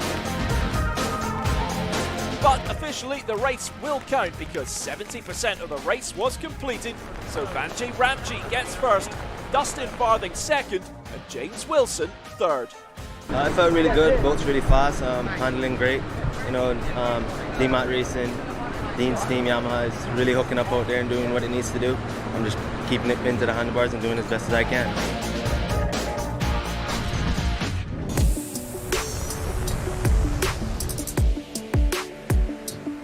race 2 for the Am class is about to get underway after some heavy Florida rain showers. It's Muad Sally who takes the advantage, and he gets into first place. But a huge moment in lap 3 as Sally and Jay Finlayson collide in what looks like a really nasty crash. Unfortunately, that crash has resulted in an injury to Sally. He's broken his leg and has been taken to the hospital. Jay Finlayson, thankfully, is okay. Due to that crash and the heavy rain, the race has been cancelled for today, and it will take place on the following day. And now on to that rescheduled race 2 for the Am class. Jason Williams is the man who will start race 2 in first. But it's Eric Diaz who manages to get into top spot with Jason Williams just behind him. Now we've got a battle for first between Jay Finlayson and Eric Diaz. Jay Finlayson finally manages to get into first position, and he is not going to want to give away that top spot. But at the checkered flag, Jay Finlayson hangs on and finishes in first. Eric Diaz is second, Jason Williams third, Joe Johnson fourth, and Trey Williams finishes fifth. In the Am 200 category, Sam Nemi again finished in first. Feels good. Was out there. It was a little bit rougher than yesterday, but I just kept it together, stayed smooth, and came out in first place. So everything is set, and we are ready to go with race 2 for the pros.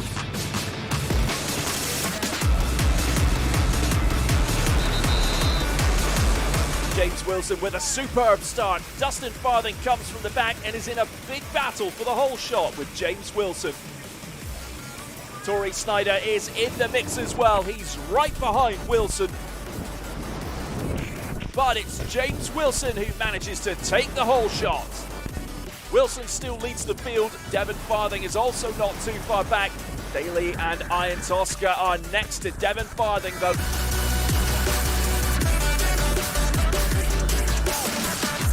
Christian Daly with a nice pass on Dustin Farthing. But Farthing doesn't want to give up that spot and makes a pass and regains the position on the straight. So James Wilson is first and Torrey Snyder is just behind him. Snyder getting up close and personal to Wilson there, but Wilson manages to hold the position and keep Snyder in second for now. But Snyder is starting to find his rhythm here in race 2 and executes the pass on Wilson on the straight. Christian Daly now just behind Wilson and looking for his opportunity to make a pass. Daly's trying to pass Wilson, but Wilson manages to hold on to his place. Devin Farthing looks to have some problems with this ski. He's managed to continue but has lost lots of positions. Disaster for Snyder as his race comes to an end, and that is a real shame for him. Wilson and Daly cruise past the stricken Torrey Snyder. Now we've got a duel for first between Daly and Wilson, but Wilson is doing everything right and holding off the challenge of Daly. We're on to the last lap. It's Wilson in first, Daly in second, Dustin Farthing in third.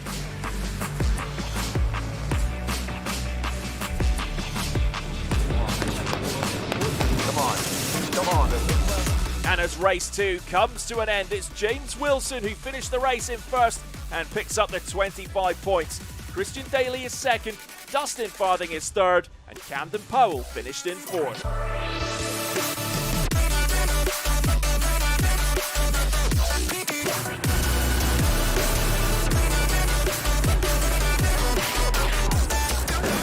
Really good. Honestly, it's super hot today and it's really rough today. I'm glad the weather, the short condition change, it picked up. This is what I live for. I love this stuff. It's hard. I mean, we have the best of the best out. You got Dustin Farthing, you got Christian Daly, Torrey Snyder, Devin Farthing, Arminio Ariantosco, all these guys, and I'm out here competing with them, and I'm just having fun. I'm here with my kid and my mom and dad, and the whole Broward Motorsports team's like family, and just having fun in life. So can't thank you guys enough for this one. Now all eyes are set on race 3.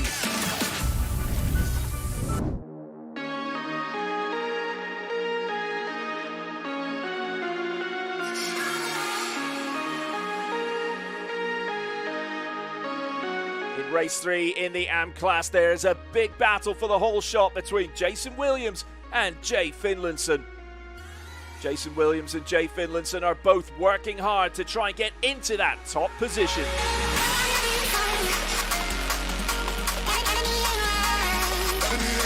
Then in the first lap, Jay Finlayson manages to pass number 23, Jason Williams.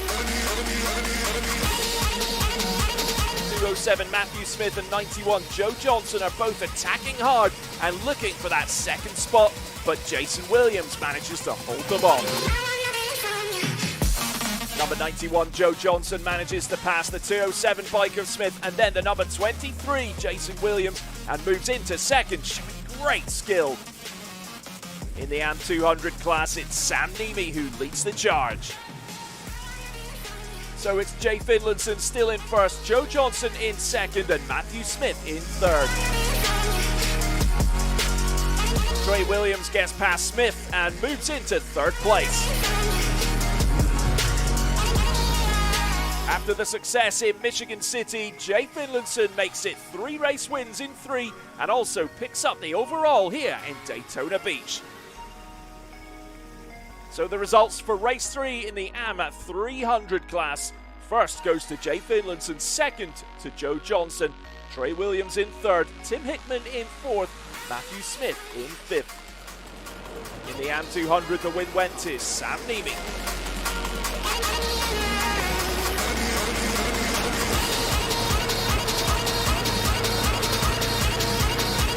I feel good. I came out with 3 wins in each moto, and I think that's the best thing I could have done. Absolutely incredible job. Yeah, I never seen anything like it. That Jay was just on fire all weekend long. Like I said, I really never was able to even get close to him. He's come out of the box to never run this offshore surf stuff like this, to come out to a P1 race and win back-to-back and pretty well smoke this field. That's a pretty serious performance. So congratulations to him. Keep up the good work. I'm proud of you, Jay. Pretty impressive run.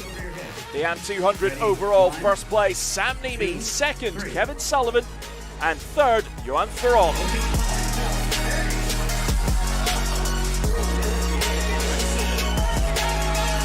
And the final overall for the Am 300, top spot going to Jay Finlayson, second to Eric Diaz, third to Jason Williams, fourth to Joe Johnson, and fifth to Trey Williams.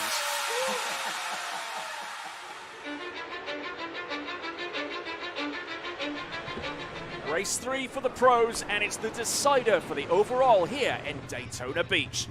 Can Wilson get his second win to grab the overall, or can some of the other names like Dustin and Devin Farthing or Christian Daly find their way into top spot in race 3?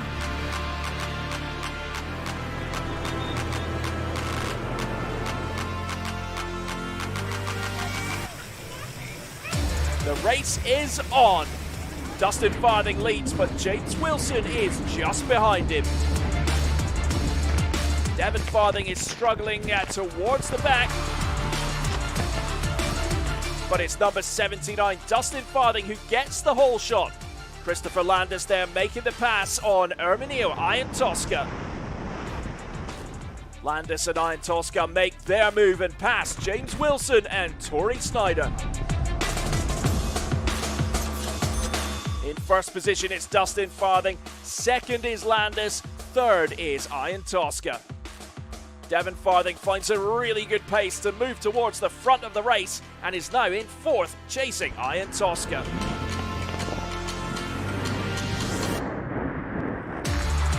A little further down, James Wilson in fifth, Daly in sixth, and Tori Snyder in seventh.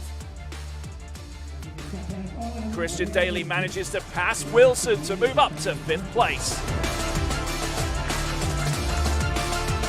Iron Tosca and Devin Farthing pass Landis, so now it's Iron Tosca in second, Devin Farthing in third, Landis in fourth.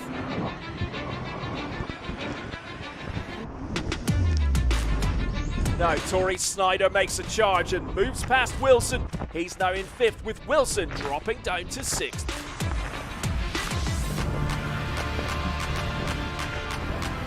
The race leader is still the same. It's number 79, Dustin Farthing. Iron Tosca still has second place. Devin Farthing is just behind him though and trying to catch him.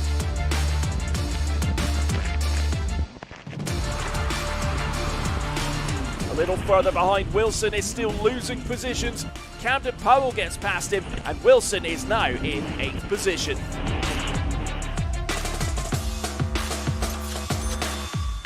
Devin Farthing has caught a big wave in lap 3, and that's put a temporary halt to him chasing Ian Tosca.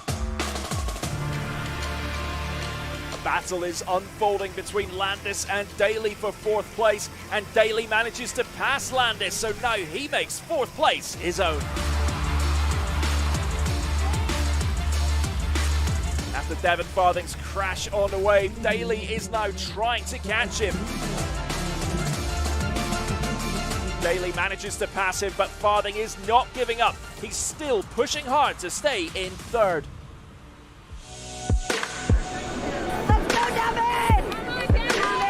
The Farthing family are on the beach cheering for Devin and giving him great encouragement from the shore. A little further back, Camden Powell manages to pass Landis and Tori Snyder and is now in 5th place. Devin Farthing again manages to pass Daly, and now he sets his sights on Ian Tosca.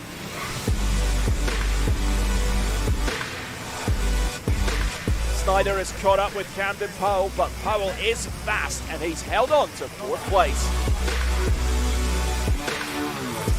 Devin Farthing is absolutely flying here and he's managed to pass Ian Tosca. What racing from Farthing!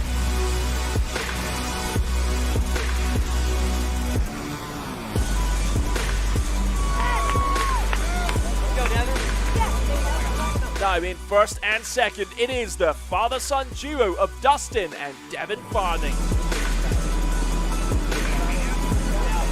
Tori Snyder has some mechanical problems and unfortunately he can't finish the race. A huge fall for 82 Dent, but thankfully he is okay. The Farthing family are trying to say to Dustin to stay calm. Don't push it too hard.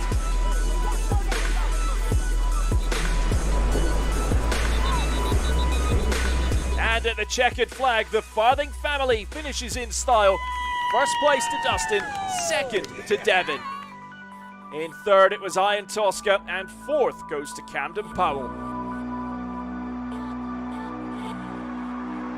So the race 3 results here in Daytona Beach. 1st to Dustin Farthing, 2nd to Devin Farthing. Erminio Ian Tosca finishes 3rd, Camden Powell 4th, James Wilson 5th.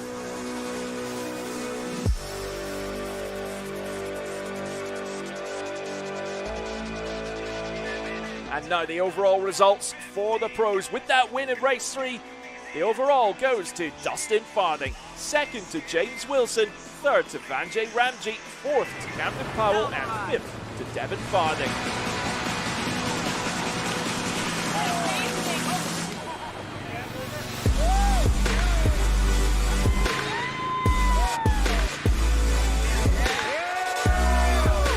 I still beat him.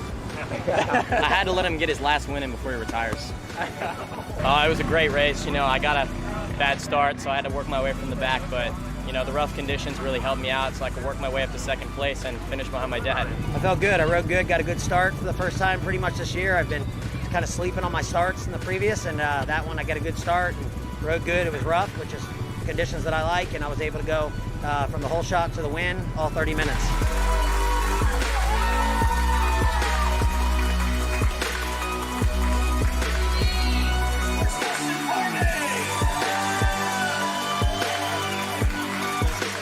Away in the championship after Daytona Beach is James Wilson. 2nd is Dustin Farthing, and 3rd is last year's winner, Erminio Ian Tosca. We'll see you for the next round in St. Petersburg, Florida.